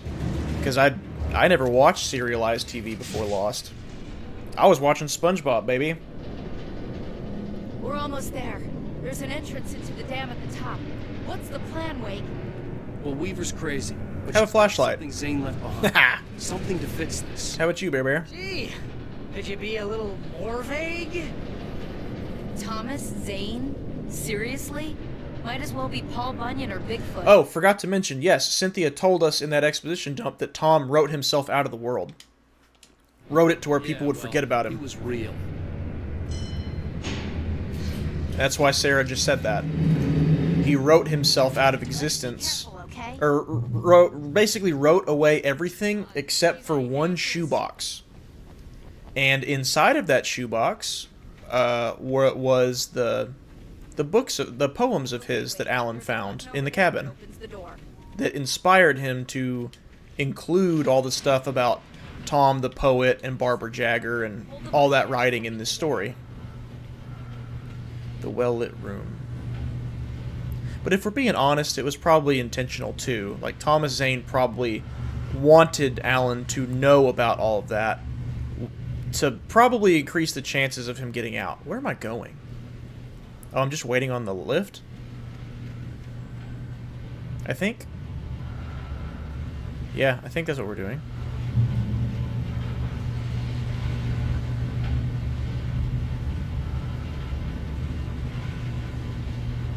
Oh yeah, Lost is amazing. Wait, what am I doing? I think I missed the dialogue where he said something. Oh, hold B to open.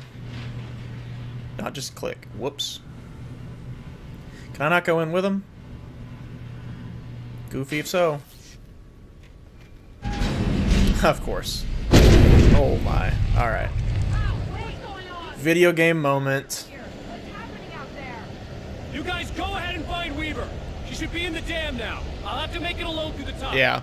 Y'all are probably getting sick of me saying that, but just let me, if I could beat one thing into your skull, it's that this game is not without its criticisms from me. And a huge criticism I have of the last 2 chapters is crap like this. Because that is now 3, count it, 3 times in this chapter alone where we've been delayed by something and forced to, like, make the journey on foot. 3 times in 1 chapter. In the name of padding out the runtime. So yeah, I critique this game, even though I love it. Thomas Oh, here's the shoebox. This is what I was talking about. All that had made this horror possible, including himself. Yeah. That was the only way to banish the dark presence he had unleashed and now looked at him through the eyes of his dead love. But he also knew that despite his best efforts, it might someday return. So even as he wrote himself and his work out of existence, he added a loophole as insurance, an exception to the rule. Anything of his stored in a shoebox would remain. Yep, and in that shoebox was his poems, and then also the item that he has Cynthia Weaver guarding. Which the item was not in the shoebox when we were in Diver's Isle. because I don't think that was... it's hard to explain without telling you what the item is. Well, I'll wait. I'll hold off on that.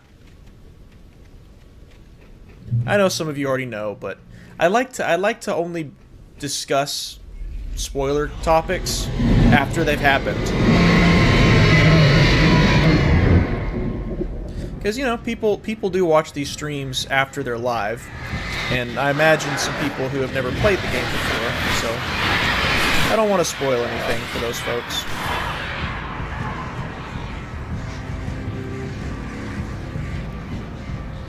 Reach the top of the dam. But yeah, dude, we wouldn't be doing all this crap in a TV show. We'd just... Can I... Let's try it. I hope they don't hit me while I'm on the ladder.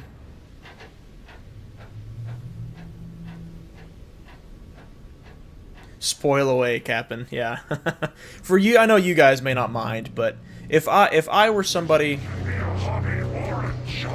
If I were somebody who was watching these streams because I wanted to, like, experience the story of the game without having to play through the game, I would probably not continue watching somebody if I knew they spoiled the game as they went. That's just me. That's just me personally.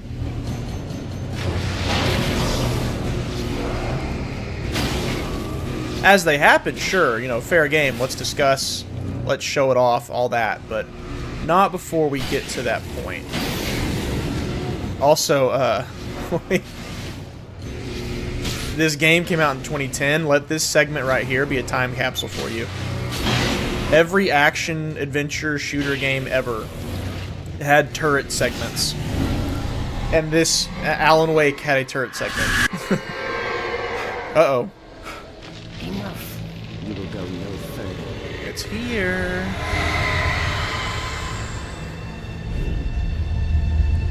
Stop now. Yep, she's here. Alright, time to go. That's it right there. Dark presence. Let's go, let's go, let's go.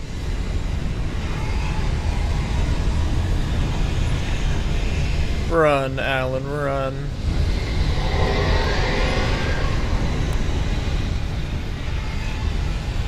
I ain't doing anything yet. Up! Keep going, keep going, keep going. Oh my god, I almost just fell. That was about to make me mad. Oh my god. Jeez. Dodge, brother. Duck, dodge, dip, dive, and dodge. Or it's dodge, duck, dip, dive, and dodge. Yeah. Ah. Dodge. Duck. Dip.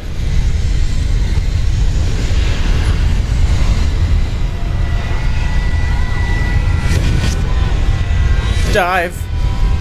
Ah. Come on. And dodge. Whew. Hey everybody, have a flashlight. One for you. One for you. Come on, Sarah. Glad I was wrong. Cover your face. It was a foolish chance to take. Don't worry about the noise. We're safe here. She's not gonna cover her face? I have looked after the How about you? room for many, many years now. There is no shadow in the well-lit room. I guess it's just Barry. He's the only one who's gonna cover his face. All the bulbs are numbered and changed regularly based on their make and model. That's awful. She numbered all the light bulbs. Oh man. So she changes them regularly. I don't want to just blind Bear. I want to blind everybody. There's an old army base at Raincoat Point. It was active during the Second World War. They operated here back then. They must have built this. Okay, so it's a bunker inside of the dam. My place now. And squatters' rights, baby.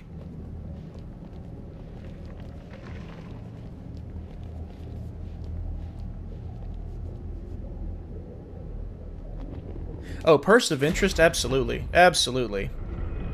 Take it, and I won't Yeah, dude. about the room anymore, because 6 and 33 and 118. Oh, this is big. This is big part I 2. don't want to climb up the ladder to change them because it's very late and I'm tired.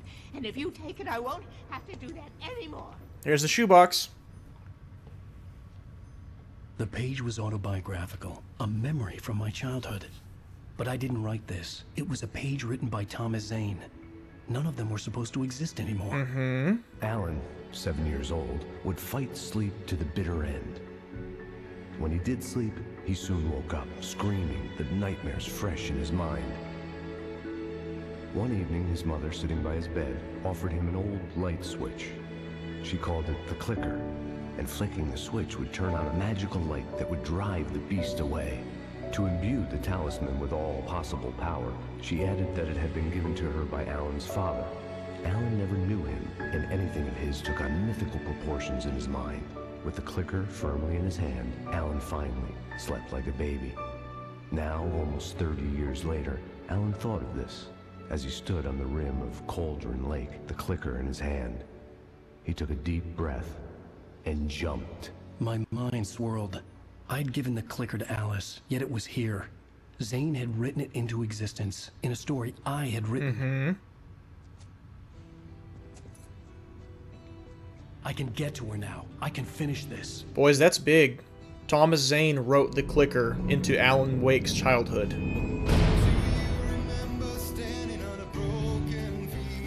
Alright, I want to hear this song very badly, but it might be copyrighted.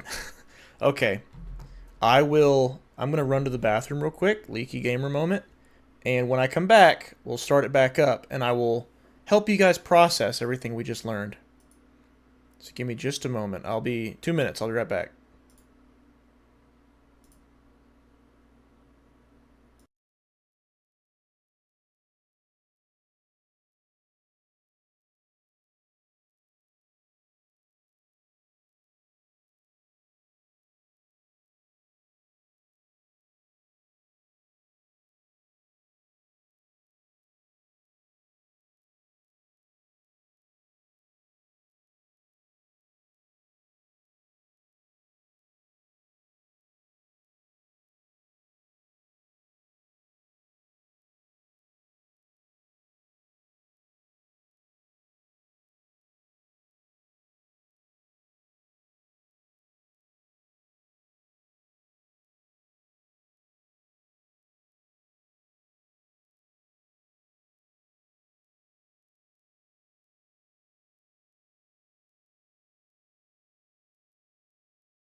I have returned.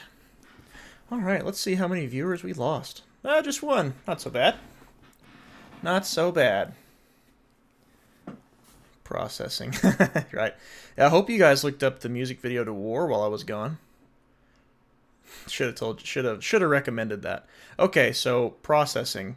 We'll watch the recap because this is chapter 6. We'll watch the recap real quick and then we'll process. On Alan Wake, I wrote a horror story that has come true. Thomas Zane did the same in the 70s. You will go no further. If I continue like the Dark Presence wants me to, the story I'm writing won't save Alice.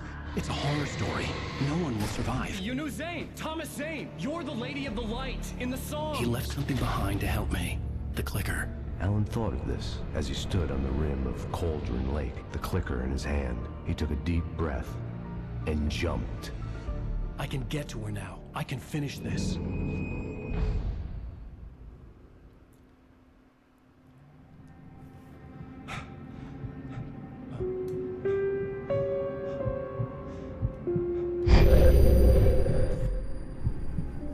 Flashback. Oh, one of the best Alan Wake meme moments is coming up. It's just a quick blink and you miss it, but it's one of my favorites. Hangover. My head was about to explode and the light hurt my eyes. I needed my sunglasses and painkillers to dull the pain. In one of my finer moments of self-deception, I swore to quit drinking. Alright, we're hungover. Let's get some glasses on. Maybe the sound will stop when we do that. The sunglasses made the world look bearable. Now I could keep my eyes open without feeling like a vampire. Alright, let's get this buzzing to stop. Actually, I think a bigger cutscene starts after we do that. Okay, so real quick, the shoebox was there. The clicker was there. As in the clicker from Alan's childhood.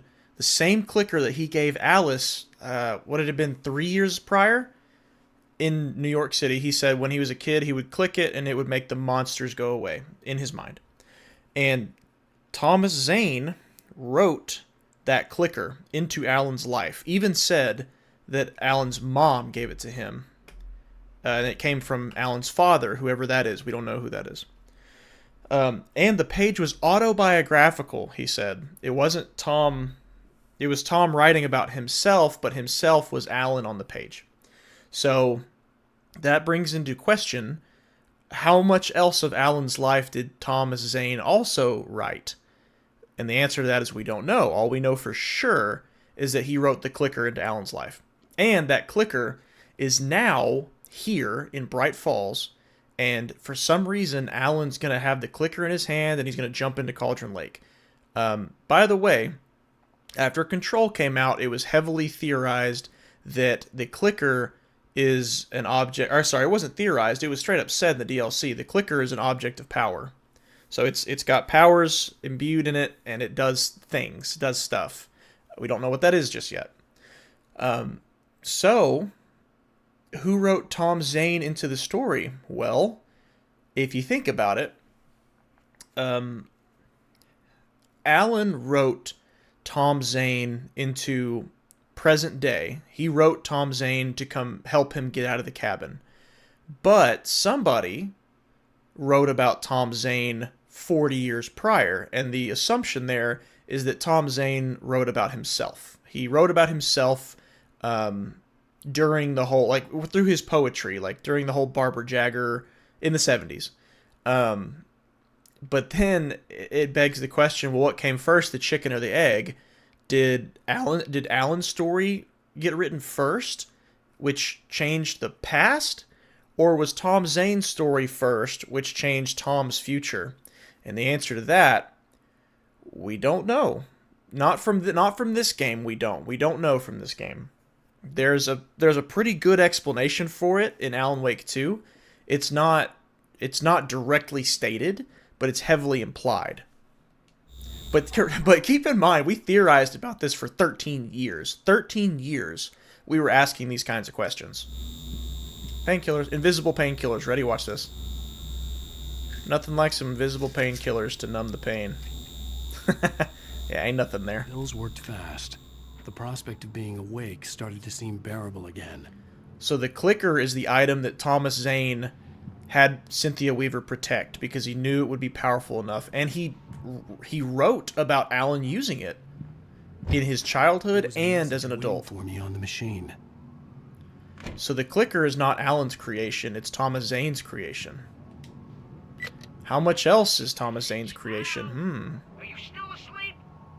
Wakey, wakey! Wakey, wakey. You have your show on your TiVo. If Alice wasn't too mad to record it. As she called me earlier, I'm really chewing. Yeah, Barry said that her and Alice don't get along. Overboard last night. But parties are a part of this business. Al, look, I'm saying this as your friend. She's not doing your career any favors by trying to run your life like that, okay? Oof, that's rough. Watch the show. That's rough. Your agent and friend is telling you that your wife is not doing your career any favors. Yikes. Big yikes.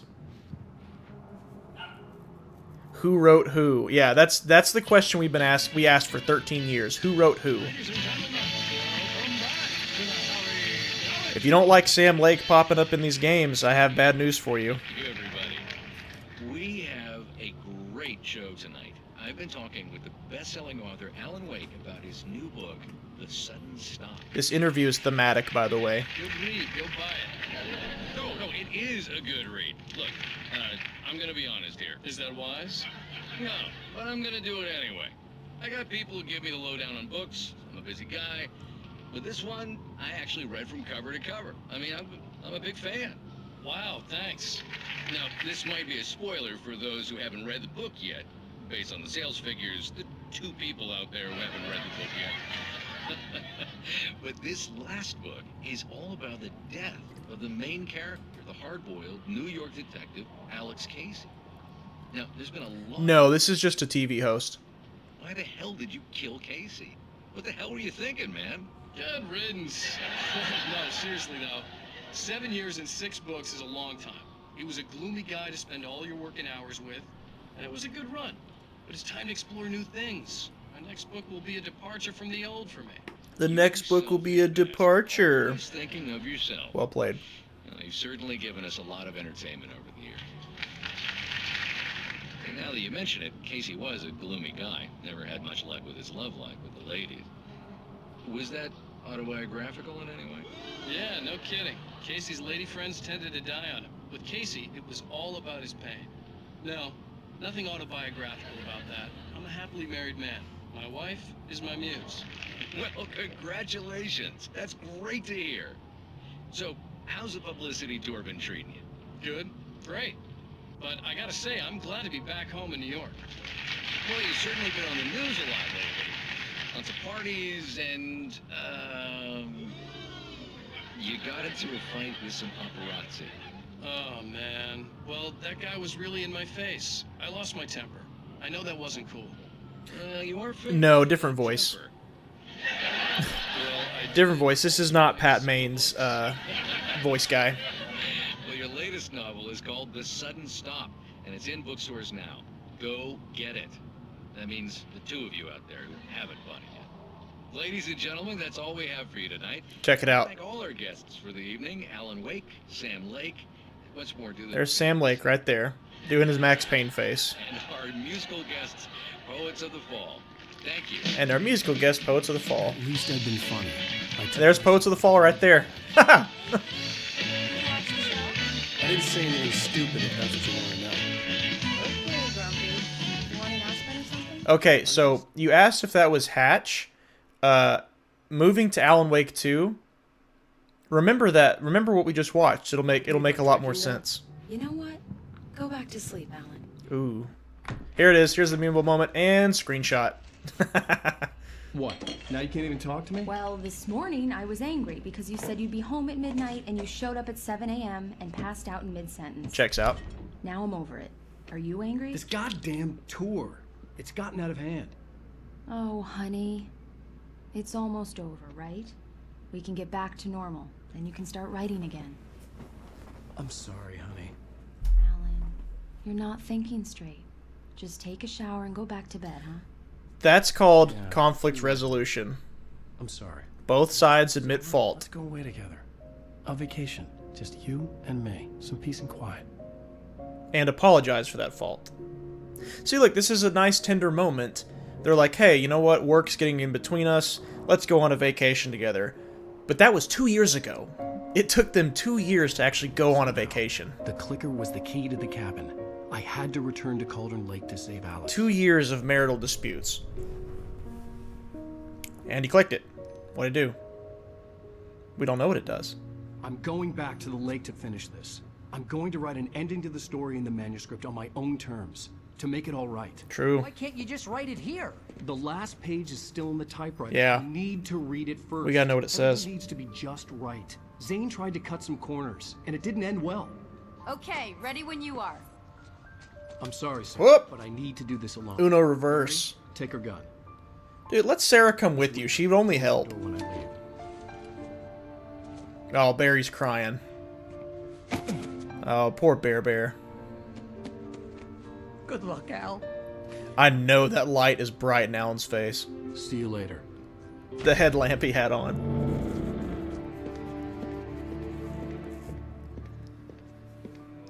So I get it. He wants to go alone so that no one else is put in danger. It was warm and sunny. I'd flicked the switch of the clicker. Had it done this? I didn't stop to question it. I had to take advantage of the sunlight to get to the lake. On Zane's page, I'd stood on the rim of Cauldron Lake, about to use the clicker. That's where I was headed.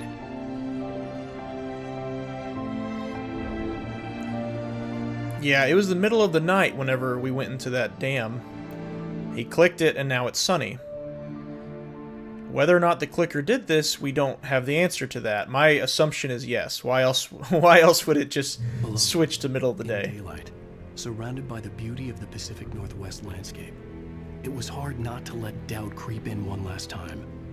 I could still chalk everything up to a dream, a delusion. Yeah, this is beautiful. I want to go here in real life. Do some hiking or something. Having been in the cabin all this time, trapped in a story inside my head, gone mad from grief over Alice's death like Hartman had claimed, there would be no way of knowing. Oh, that's ammo. Give me that. I told myself it didn't really matter. That's not ammo. That's a 6-pack. All right, we're in the final stretch. In the original version of this game, that's a big Verizon billboard, literally right in your face. What does it say now? Cauldron Lake Campgrounds. Visit the haunted witch's ladle. Okay, I'm pretty convinced that the remaster, like this game, they had to have already had ideas for Alan Wake 2, because there's snippets of things that, like, small changes in this game between the first one and this one, and I'll even explain one specific one when we get to Alan Wake 2. But then also in Control, like, there's multiple references that are expanded on in Alan Wake 2. Like, just then on that billboard, it mentions staying in cabins at the Witch's Ladle.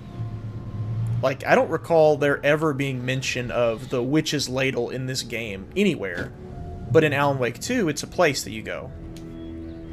So I think it was intentional. Maybe I'm giving them too much credit. I don't know.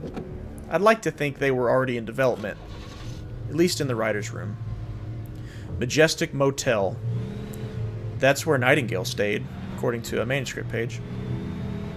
And the cops told Alan, don't stay at the Majestic, there's too many roaches there. Nightingale did just fine there, apparently. Well, he is a roach, so I guess it works. Tom should have wrote them having a holiday sooner. Yeah, we truly don't know how much Tom wrote. All of his works were destroyed anyway, except for the poems in the shoebox and that page he just read. So he could have. The darkness had touched me. There was a link between us, always would be. I could feel its presence again, getting closer.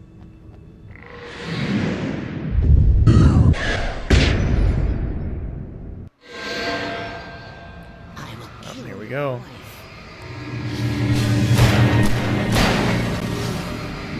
Wait, what? The ferry at the beginning says Watery Bright Falls. Where? Are you, like, on the ferry itself, or are you talking about the bridge?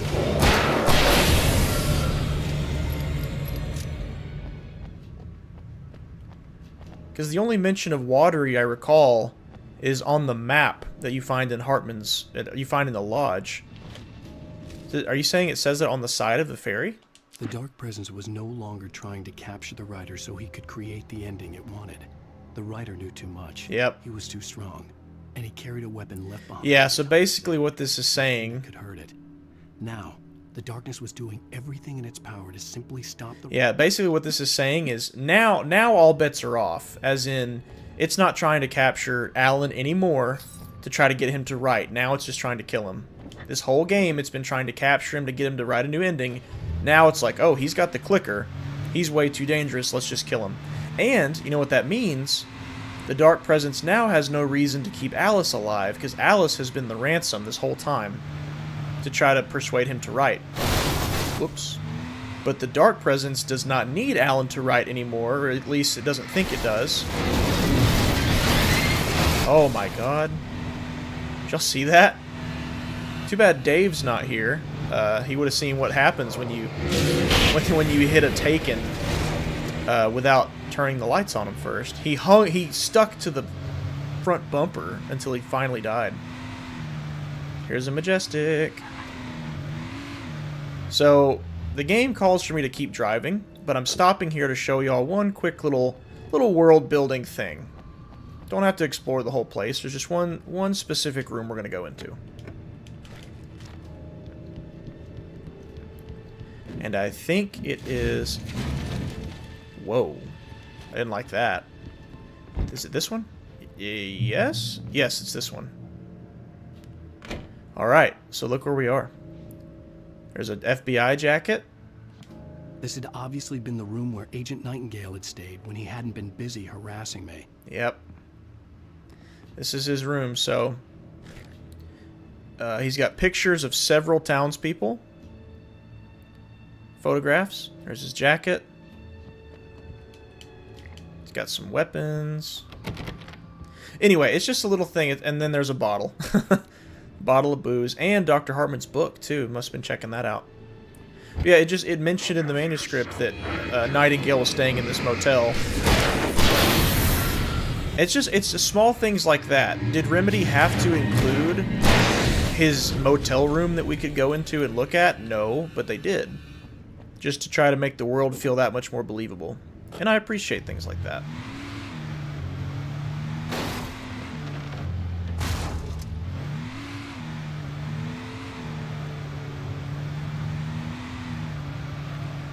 So, on the ferry at the... Whoa! Saw that out of the corner of my eye. I can't look at chat. I'm gonna die if I do. On the ferry at the top, it's the transport route, I think. That's pretty cool. So that means they must have maybe came from Watery to Bright Falls. Makes sense. Well, you can also drive between Watery and Bright Falls. I don't know. What they do is their business, I guess. Maybe it's just closer if you take the ferry. But yeah, Watery's a big location in Alan Wake 2. Or at least it's prominent. Keep going, dude. We gotta run. Whoa! Can't go that way. I'm getting stuff thrown at me. Oh my god. Go. Curse you, Alan Wake, and your cardio, dude. God. He can't move 5 feet without doubling over. Alright, let's get some flares out. That'll do it. Oh, it even gave me some flares right here, specifically for this. Alright, I'm going to save my sprint. I'm going to save it till the objects show up and start hurling at me. Wait. What the hell? Yeah, so like the page said, now the Dark Presence is just trying to kill us. It's not, oh my god, go. It's not concerned about Alan dying, so it's just going to try to tear this bridge apart to kill him. But also, keep in mind, the Dark Presence is not omnipresent. And it was just there with us at the dam. And so for it to go back and kill Alice now... it has to travel back to Diver's Isle, or at least travel back to Cauldron Lake, which is what we're doing. So both us and the Dark Presence are trying to get to the lake at the same time right now. Oh my god. How do you dodge that? That hit me right as I spawned in. Dude, no way. Okay. Alright. We got it this time.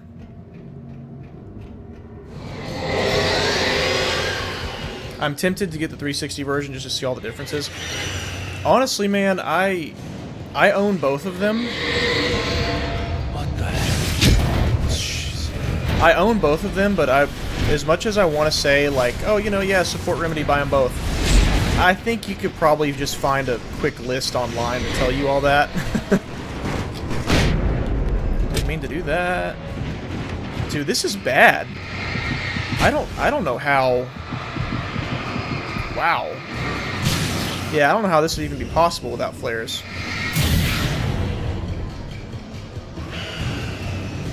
Well, the good news is both versions play the same. You can get Alan Wake 1 on the Xbox like right now for probably $10, if that. I know a lot of people don't want to support the remaster because they don't want to support Epic Games, which is who published this one. And I can understand that. Come on. If it hits me one more time, I'm dead. Yep. Nope. Yep. Dude. Jesus. I can honestly say with 100% certainty, I have never died on this bridge until this playthrough. Like, I have always just run through this and then used a couple flares, flashbang, whatever on this. I don't even know. What is that, a crane bulldozer at the end? What the hell? I'm not sure what's got... What is happening, man? Yeah, the poltergeist items, I wasn't joking when I said they are the silliest enemy in the game, but they can easily be the most dangerous. This is what I meant by that. Like, they're letting it eat on me right now. Yep, I've got 6 flares, and I intend to use every one of them.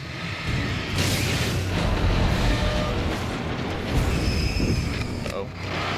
Yeah, the objects they go back down. Oh, the flare just falls through the bridge? Okay. Okay. Keep going. Keep going. Actually, you know what? Let's make this easier on myself. Consider it an investment. Turn around. Yep, now they won't be hitting me in the back.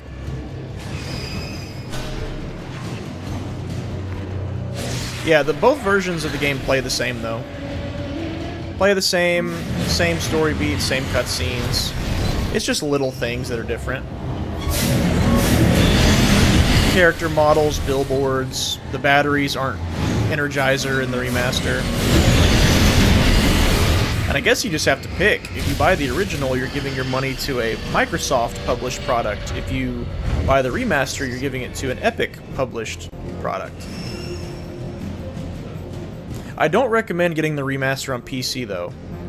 I keep seeing from a lot of people that it's very buggy on PC, but I'm playing this on Xbox now, and I haven't seen any issues. See ya. Oh no. Oh no. Crashed Uncle Ben's car, I'm sorry. Whoa, what is that? It's a monster truck. I'm not fighting that. Let's see if I can just get out of here. Can I just leave, or do I have to fight it? It's after me. Go, go, go, go, go. Haha, yeah, see ya. I'm not fighting a monster truck. Goodbye. We're almost there, closing in on the end. I see Lover's Peak. That means we're close. Whoa!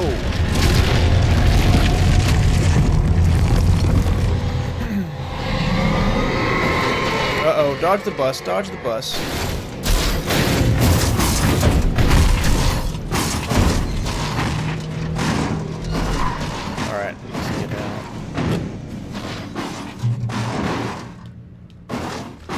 Shotgun, thank God. Alright. The more weapons it gives us, the more indicative that is that we will not be just fighting objects anymore. We'll be fighting puddles, apparently. I hate those things.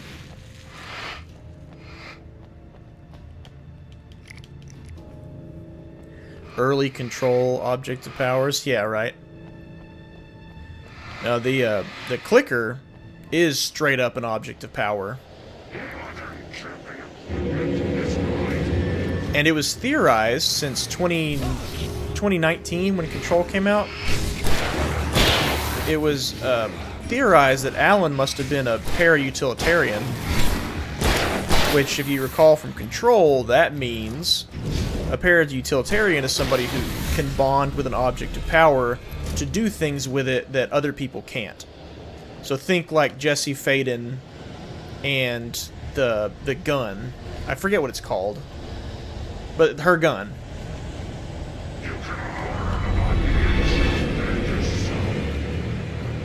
Which I think, actually, technically, her powers probably make her more of a para-utilitarian than using that gun does. I'm trying to hit the... Come on. Come on.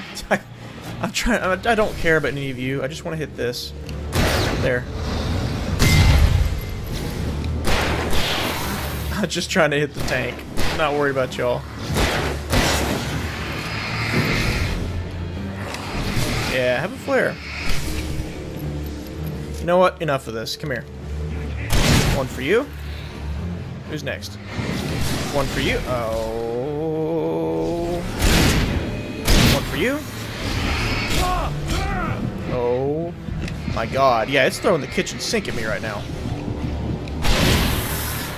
Makes sense. The Dark Presence is desperate. Doesn't want me getting there. Come on. You're dead. One more for you. I hear another one back there. I hear it. Let's just get out of here. Let's just leave. Yep, we're leaving.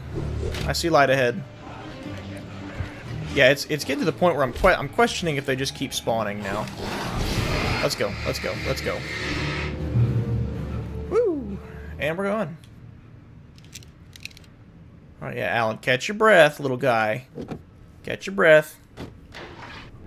Become a Magic Man service pistol. The service weapon. Yeah,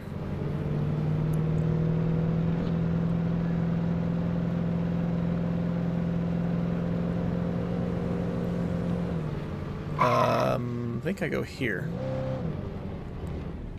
Oh no. Come on. There we go. Yeah, driving sequences, man. Alone in the Dark had driving sequences too. What year did that come out? Was it 2008 maybe? I have good memories of that game as a kid, but everything I see says that game sucks. It's been so long since I played it though. You must sign a liability waiver. Yeah. I hear something scary. Oh, I heard that.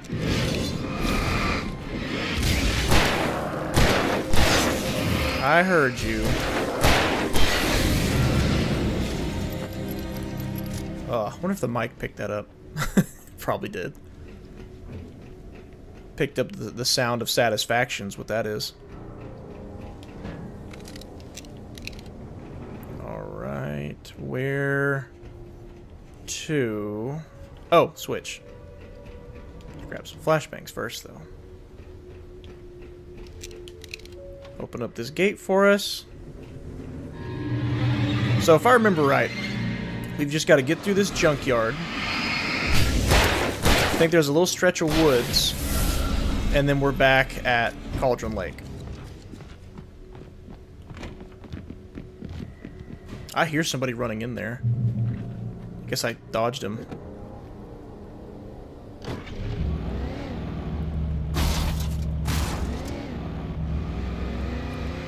Out of here.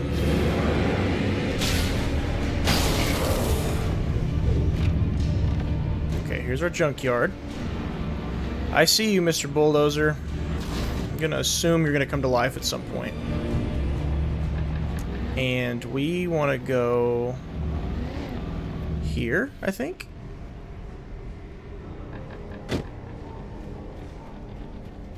right over here. Ooh, manuscript page. I will take that. Thank you. Zane cut its heart out, but it didn't die. The thing that wore Barbara's face kept crooning sweet nothings sugar-laced with poison. He put on the suit, untied the monster from the chair. The thing in his arms thrashed weakly, but he held fast. He stepped outside, off the pier, and into the dark water, a sinking pinprick of light descending toward a bottom that never came. Yeah, you heard that, okay. Alright, so remember when that TV said there's a hole in its chest where her heart should be? It's because Thomas Zane cut its heart out. He had his suspicions that the Barbara Jagger that he had resurrected was not actually Barbara. So to see if it was human, he cut its heart out. And it kept talking, kept moving, kept living. So he grabbed her and dove, put on his diver's suit and dove in the lake with her and just sank. And that is where, that's what caused the earthquake in 1970. It was just a huge, basically, explosion of power and caused the mining tunnels to fill, or to flood, caused the cabin to sink. And that is how the Dark Presence was stuck there until the Andersons let it free. Well, they didn't really let it free. They just kind of woke it up a little bit. But then they kept it sleeping though, because it was stuck until Alan came along. Oh my god. I just want to get past you. I don't even want to fight you. Yeah, here's the way.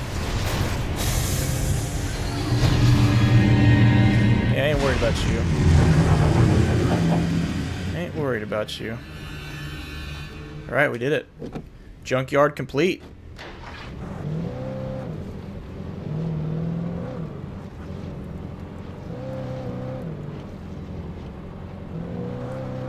Yeah, y'all see what I mean when I said I have the criticism that the last two chapters are just padded out too much? This is what I meant. It's just driving segment, When I told fight a couple enemies, hit a switch, driving segment. I acted as if I knew what I was doing. I didn't. I was operating on the shifting logic of a dream. I had to fight my way to the lake through the horrors of the night. I had to flick an old battered light switch imbued with childhood magic. I had to write a happy ending to a horror story. I had to save my wife from the dark prison she was being held in. Good job, all these cars are available. Yeah, good thing, I guess.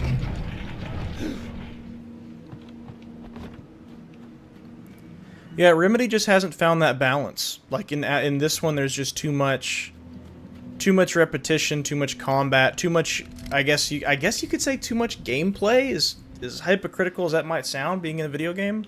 But then Alan Wake 2, a big criticism is there's not enough gameplay and there's too much story. I will never give her to you.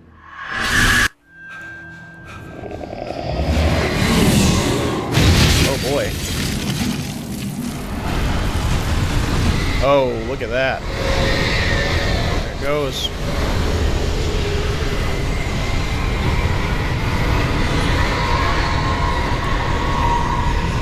Yep, there it goes. So we gotta somehow beat that thing to Cauldron Lake. Jump up, Alan, please. That's a guy with a chainsaw. Come on, turret. Not working.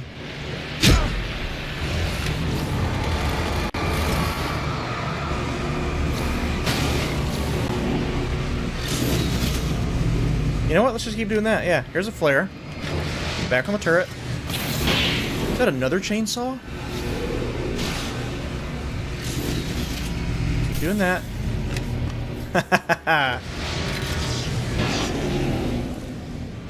Call me Chuck E. Cheese. Alright, okay. Do I have a flashbang? Yes, I do. I have 9 of them? Here, have one. Here, have another one. Goodbye. Yeah, I could do that all day. Oh my god! that actually just scared the... Where did he even come from?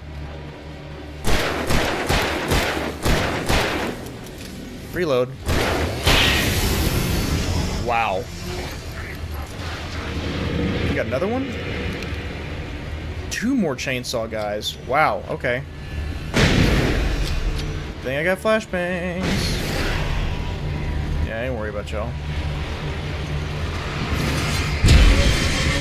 Another chainsaw guy?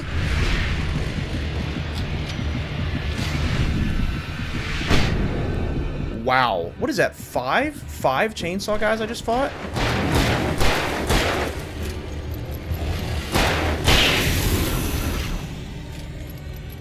Wow. That's insane. They just kept coming. Like, that's almost funny how often just then I would kill a chainsaw guy and then hear another chainsaw. Alan Wake 1.5, yeah.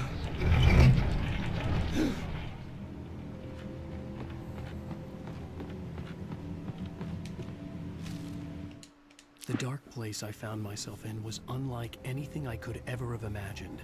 It wasn't solid. It flowed. It was conceptual and subjective. For someone else, an artist in another field, it would have been very different. I could sense the story of the manuscript all around me. The words and ideas floating in the air, poised to become real. So he's describing the dark place, and he's saying it's like it's a place, but it's also subjective, based on who's there experiencing it. For him, he literally would see words forming around him, and we will actually see exactly what he's talking about later.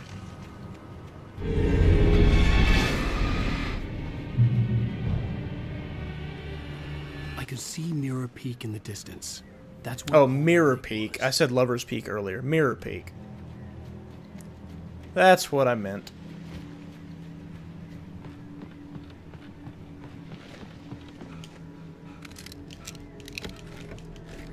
That's crazy. We've almost beaten the game.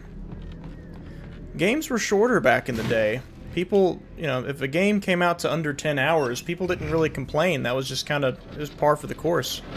You could, like, we're about to beat this, it'd be right about 10 hours, maybe 9 by the time we beat this.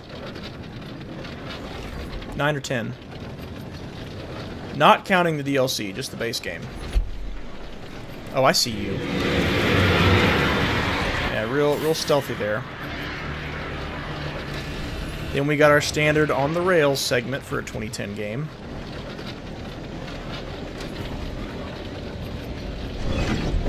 Oh, that wasn't so bad.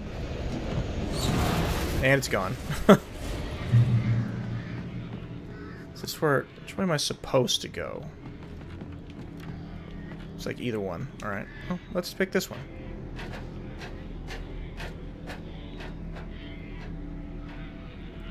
Those crows sound like cats. Like, the sound effect sounds more like a cat to me than does a bird. See? See what I mean? Not when they're attacking, just like the ambiance sounds.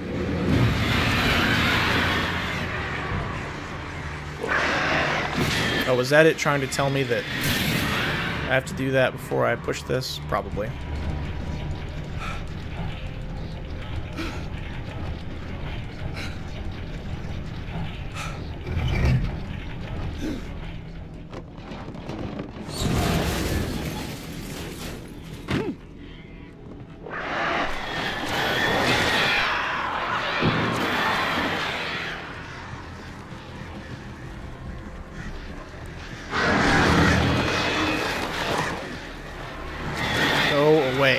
Go away. That is... Dude, they're the... I don't know what's worse. All the birds or the flying objects. Which one's the more annoying enemy? I don't know. Couldn't tell you. Probably the objects. At least the birds announce themselves. And you know what direction they're coming from. The objects, they just... Yeah, they just haul. Or I guess they just hurl at you at light speed from random directions. I don't even need to fight y'all. Ooh, I don't even need to fight y'all. There's a spotlight right here. Are you kidding? Never seen the birds just kamikaze into the light before. And it still hurt me, too. If that had killed me, I'd have been mad.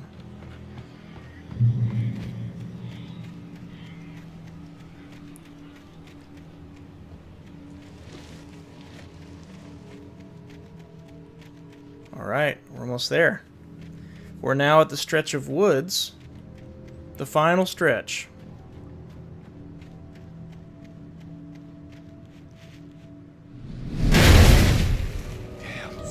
Yep. So remember, that's how that that's how that boat ended up in the trailer park. The lake just throwing things. Or I guess the dark presence just throwing things out of the lake. Come on, we can do it! Oh, dang it. It was a cool looking dive he did, though. Or like flying punch. Let's try it again.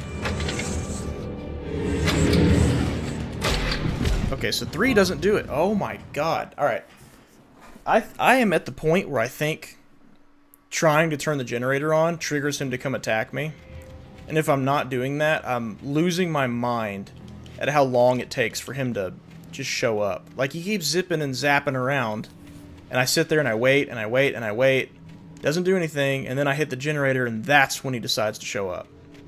I think it's intentional. I don't think that's just bad timing. So what I'm gonna do is I'm gonna go right back to that generator again.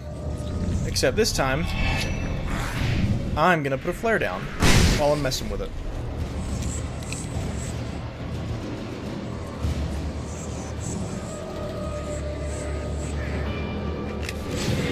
For that reason right there.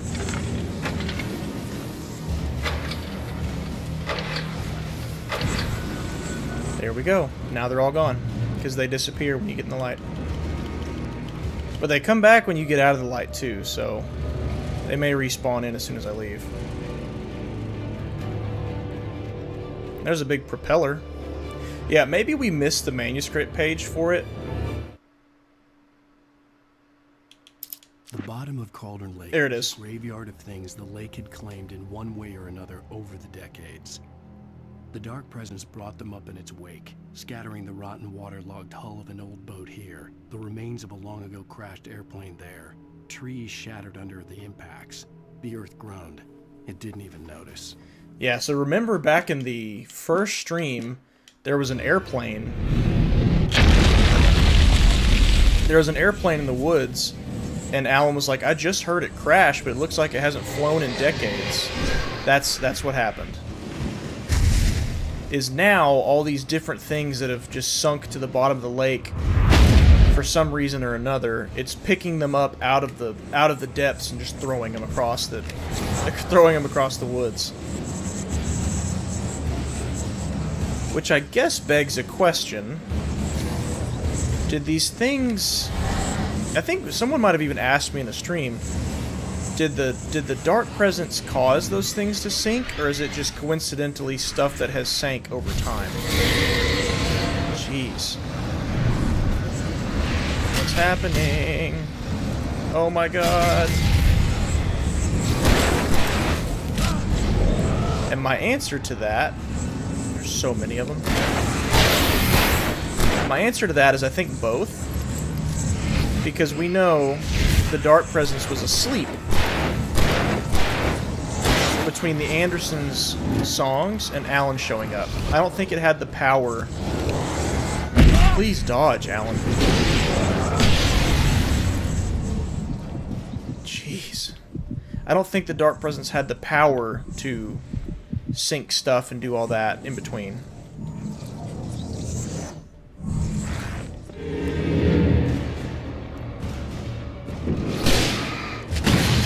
Hit him. There we go. Yeah, there was no way I was going to get this generator while those guys were there.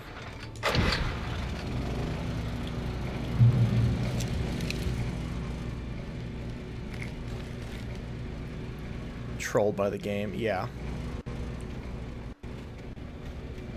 Okay.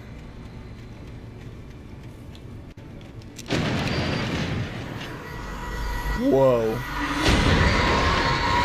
Gotta dodge it.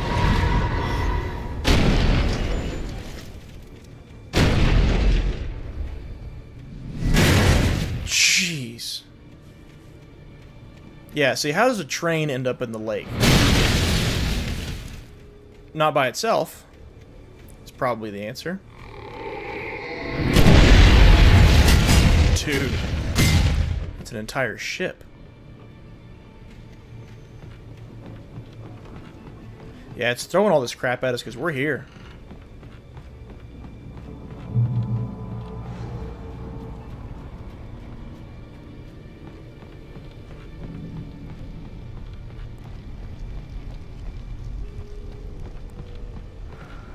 The darkness wears her face. Yes, we know that.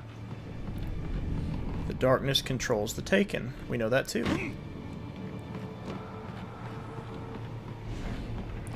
How does one get out of here? Oh. No, that's where I came from. Oh, this must be a... No, this is the right way. Alright, so let's go upstairs. And... Okay, we just drop out right here. Alright. Missed the box.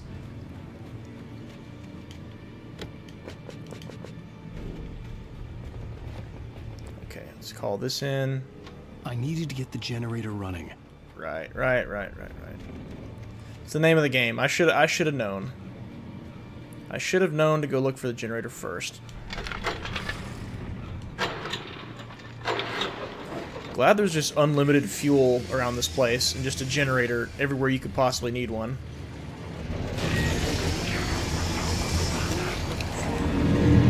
Oh boy. Here, have some electricity. Come here. Haha, idiot. He ran straight into it. I love it.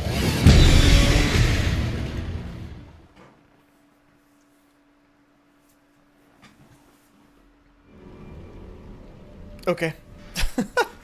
Okay. Okay. They're getting the flare right off the bat then. I thought I was being smart. I was going to get him to hit the electric, the wire. Oh no. No more of that.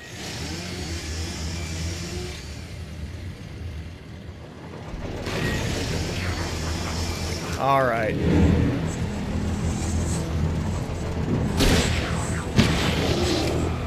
I'll use nothing but flares. Watch me.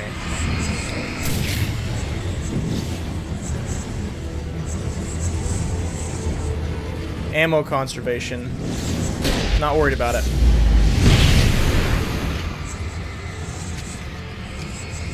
I think we're waiting on nothing. We're waiting on nothing because I have a flare gun. Yes, sir.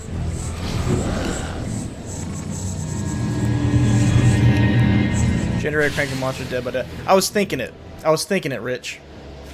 When I was talking about the generator, I was thinking it. I was like, I need to make a Dead by Daylight reference here somehow.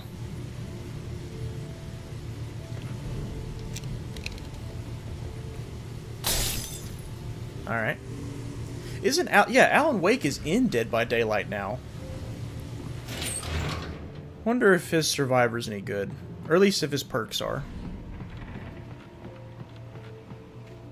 Turn back now. No. You're gonna tell me to turn back and then show me a vision of my primary motivation to keep moving?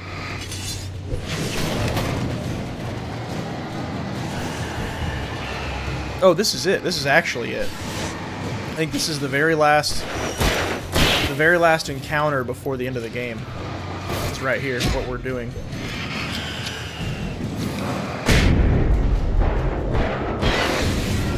I like how the flashbang muffles the sound. It's a nice touch. But it doesn't do a big,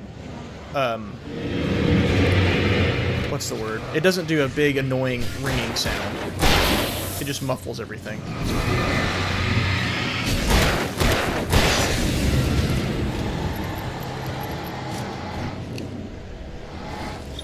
What's it trying to make me point at?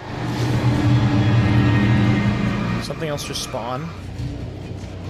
No, I don't think so.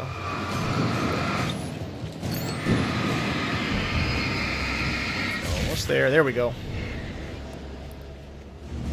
Alright, it's time. Do as you're told. Whoa. This is it. Ouch. Wow. Oh, I can't climb that. I tried.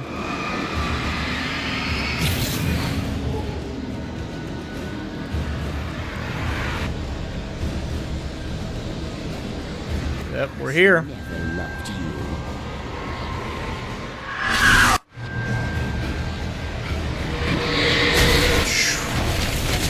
Jeez. Can you give me some 3D glasses? Yep. Just a swirling vortex of objects. He's just throwing trash at me now. Let's go. You think I'm afraid? You think I'm scared of a little truck and a boat? Nah. Nah.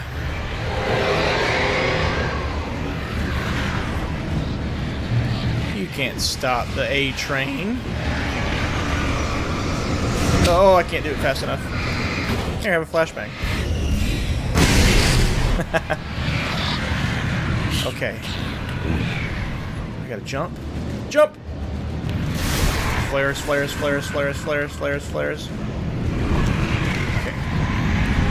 Whoop, nope, don't jump yet! No! No. Oh, I didn't mean to do that. I saw the truck coming from the right. I knew he was gonna hit me if I tried to jump then. Have a flashbang. Did that work? It did work. Alright. Alright, let's go. Jump. Flare gun. Okay. Alright, we're good. Jump. You will fail. No, I won't. Hello, Barbara Jagger. See you in there. Nah. Have a flare. Oh, you want another one? I guess send some birds. Nah, that one's not gonna stop me. Here, have another one.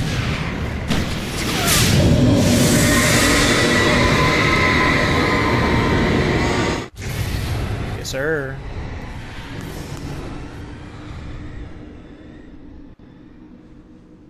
They don't call me the champion of light for nothing. Dude, do y'all have any idea how much I wish champion were an option in Helldivers 2 for your ship name? That was the first thing I tried to name it, was the Champion of Light. Of Light is there, but Champion is not. And of I wanted to do Herald of Darkness too. Herald is there, but of Darkness is not. Here we go. Fulfilling Thomas Zane's page. Hell!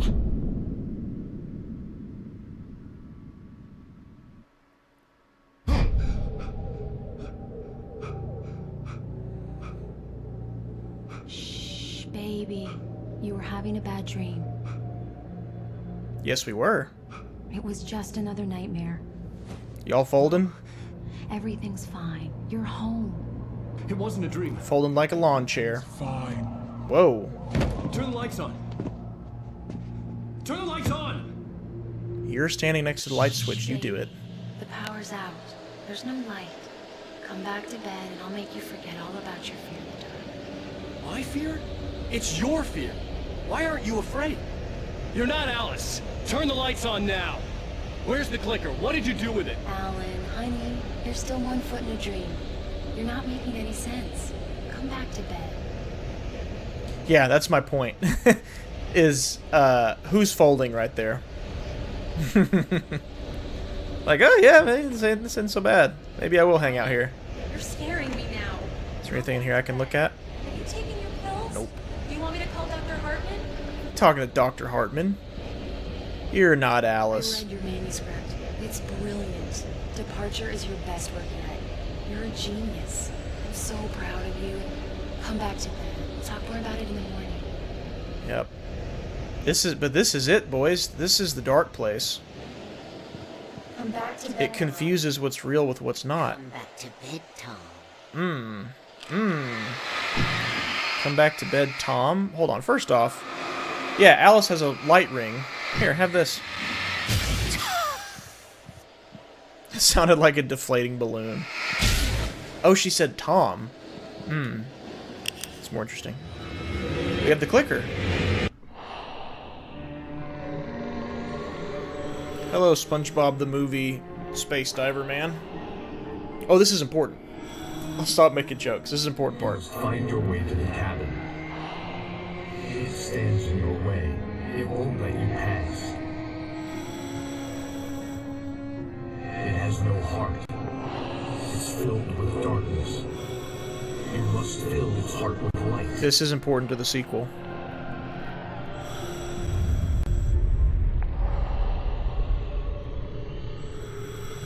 Who's that? Don't mind him. He's Mr. Scratch. Your friends will meet him when you're gone.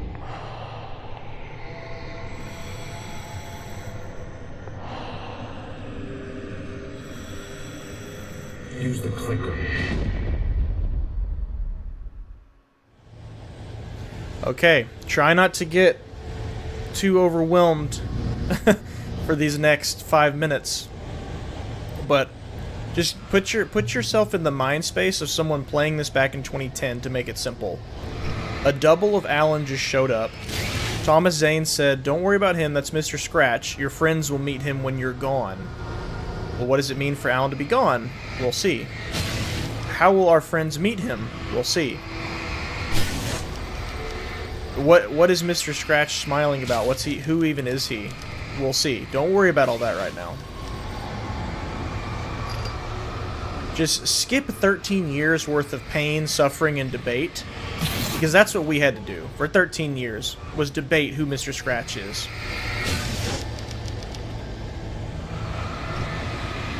So now we're literally turning words into real things. I followed the idea of a path. So yeah, it's an idea of a path, and we turn it into an actual path. So yeah, look around. We're in the dark place. We're not actually underwater, but, you know, it's under the lake. I still get confused with Mr. Scratch. Mr. Scratch, we'll go into more detail with him in Alan Wake 2, and that should answer all your questions about him. But for right now, all we need to know is that he looks like Al... What? I'm leaving you. I met someone. I'm in love with someone else. Alice? No, what are you saying? You can't... You don't love me. How could you? You don't even love yourself. All you do is torture yourself at work you can't do anymore. No, I love you more than anything in the world. You're my muse. I know. Who are you? What have you done with my Alice? Alan? What are you doing? Put the light back on. What are you doing, Alan? Stop! Put the light back on! It wasn't true. Nothing like that had ever happened. Are you sure? Shoebox. I had written myself across the ocean. I had written myself across the ocean. Yeah, so we just overheard Alice saying, "I don't love you anymore, I'm leaving you." And then we overheard him putting her in the dark. He's saying that never happened. Well, so where we're at right now... Tom, let me go. Okay, Jesus. Like I said, don't get overwhelmed. But where we're at right now is the dark place, where fiction and reality overlap. So there's a little bit of what's true, there's a little bit of what's not, and sometimes reality is twisted just a tad. Now, what we're walking into is we're listening to a conversation between Thomas Zane and Barbara Jagger. But notice, Tom's voice doesn't sound like James McCaffrey. It sounds like Alan. It sounds like Matthew Peretta. Promise to be good. Please, untie me, you naughty boy. And I think that's Alice's voice too, being Barbara. I think. I will help you write your masterpiece. I will love you forever. Yeah, it totally is. No, you're not Barbara Jagger. I made a terrible mistake. I should have never written you back. You came back wrong. Your heart is filled with darkness. Put that knife away, Thomas. Put it down. Your heart is filled with darkness. Cut it out.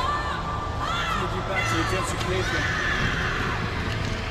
And then he cut her heart out.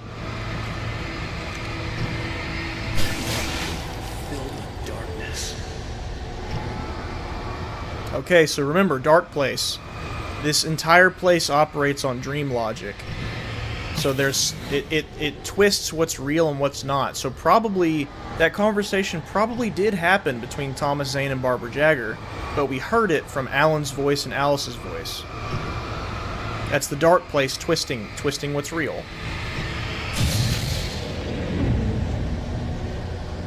There's the cabin. We're here. Get away from me, you hag! Where am I? Let me go! Alice! Alice! I'm coming! Your husband refused to do as he was told. All he had to do was write what I wanted him to write. Now it's too late. It's his fault. You'll stay here forever. Let's do it. Not if I have anything to say about it. Where's Alice? Now you will never get her back. There's a hole in her chest where her heart should be. I am Much older than you.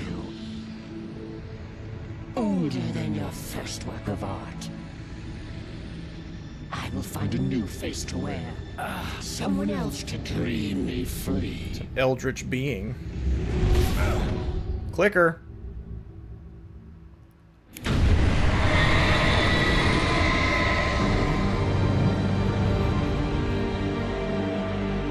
It's clicking time.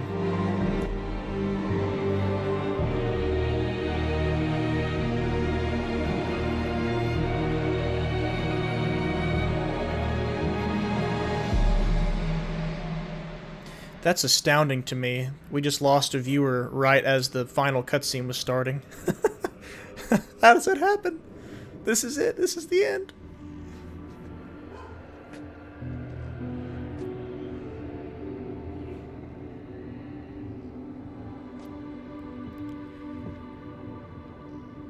Dude. I could feel Alice's presence close by.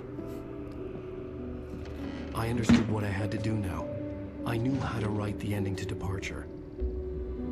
There's light and there's darkness. Cause and effect. Oh, maybe it was Krishna and I'm just now seeing her message. Whoops. But the scales always need to balance. Everything has a price. That's where Zane had gone wrong. The clock. Clock's winding backwards. Long journey through the night back into the light. And Alan's finishing Departure. In the dark place. Alice? Alice? Yeah, if you're rewatching this later, Krishna, sorry. Your message popped up after the viewer count went down.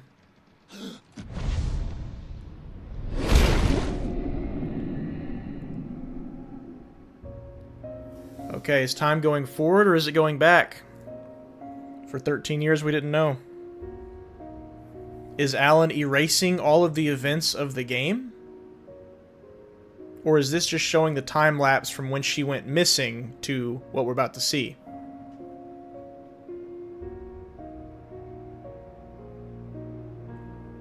There's an answer to that now, finally, that Alan Wake 2 is out. There she is.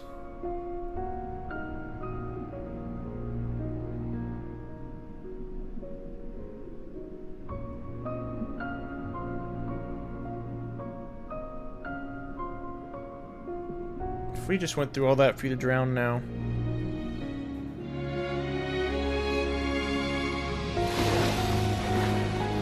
It's Alice.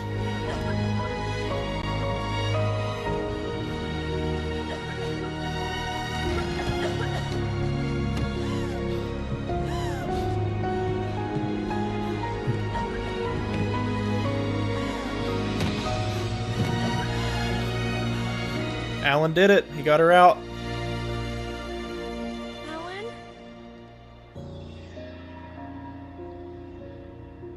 Alan? Does Alice remember anything that happened? We didn't know.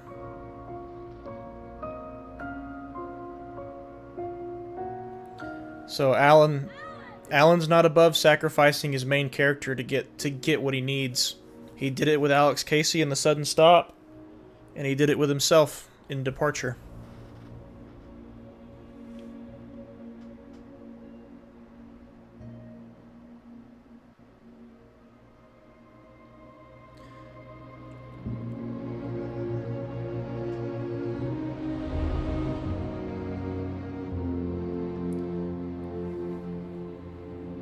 A little Alan Wake disappearance isn't going to stop us from celebrating Deerfest, though, is it now? No, it will not.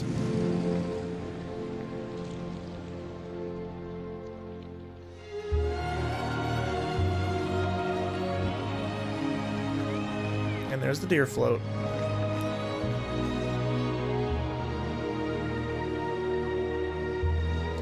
Does anyone have any... Did the events of the game even happen? I mean, there should be a lot of missing people, right? We didn't know for 13 years.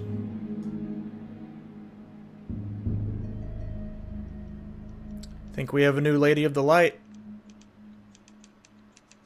And behind her we have a new face. Oh, that was Nightingale.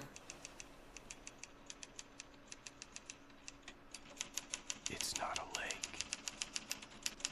It's an ocean. Alan, wake up.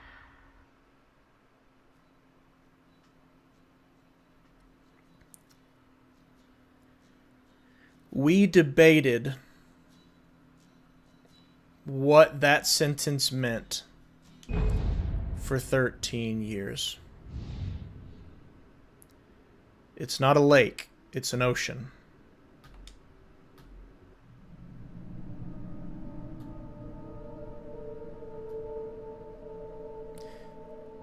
It's not a lake, it's an ocean.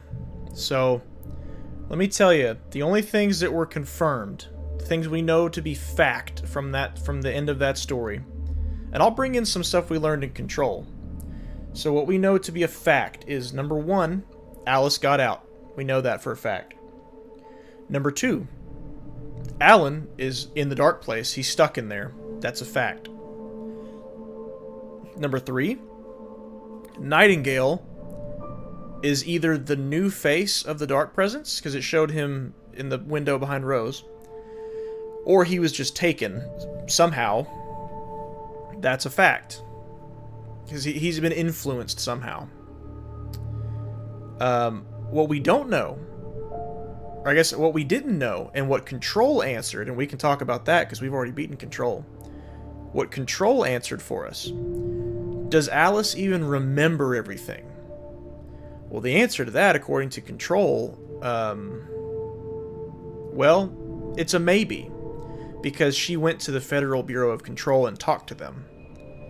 And that gets answered a little bit more in Alan Wake 2.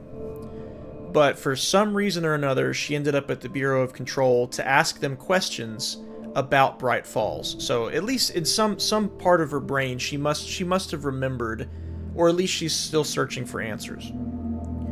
Now, did the events of the game really happen? Well,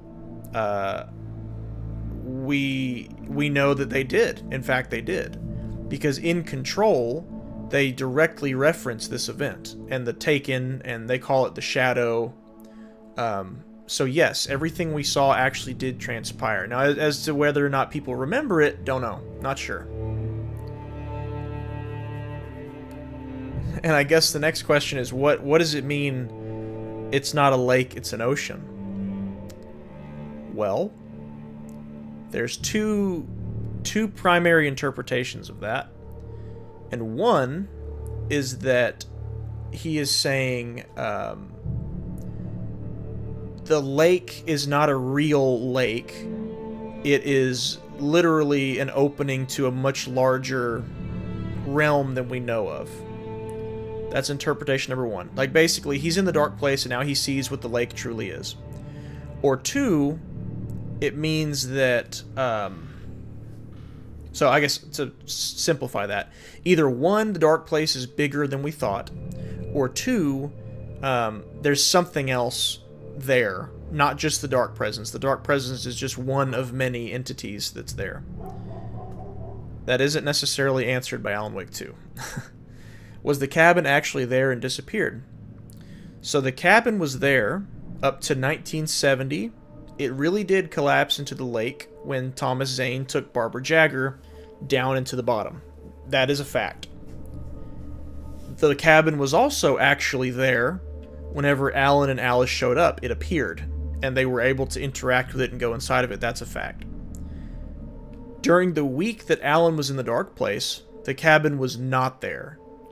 Both he and the cabin and Alice were all in the dark place together.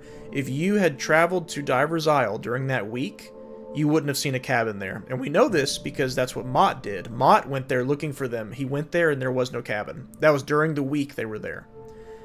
And then we saw in the cutscene where Thomas Zane freed Alan from his trance, we saw the cabin disappear. Like, Alan got out of it, the cabin was there, and then it, like, disappeared in a puff of, like, smoke, basically. So yes, the cabin was there briefly and disappeared. We also know that everything you see in the dark place you have to take with a grain of salt. Everything. Because it's all very possibly twisted in some way from what actually transpired. So don't let that dark place confuse you, because both, I'll show you.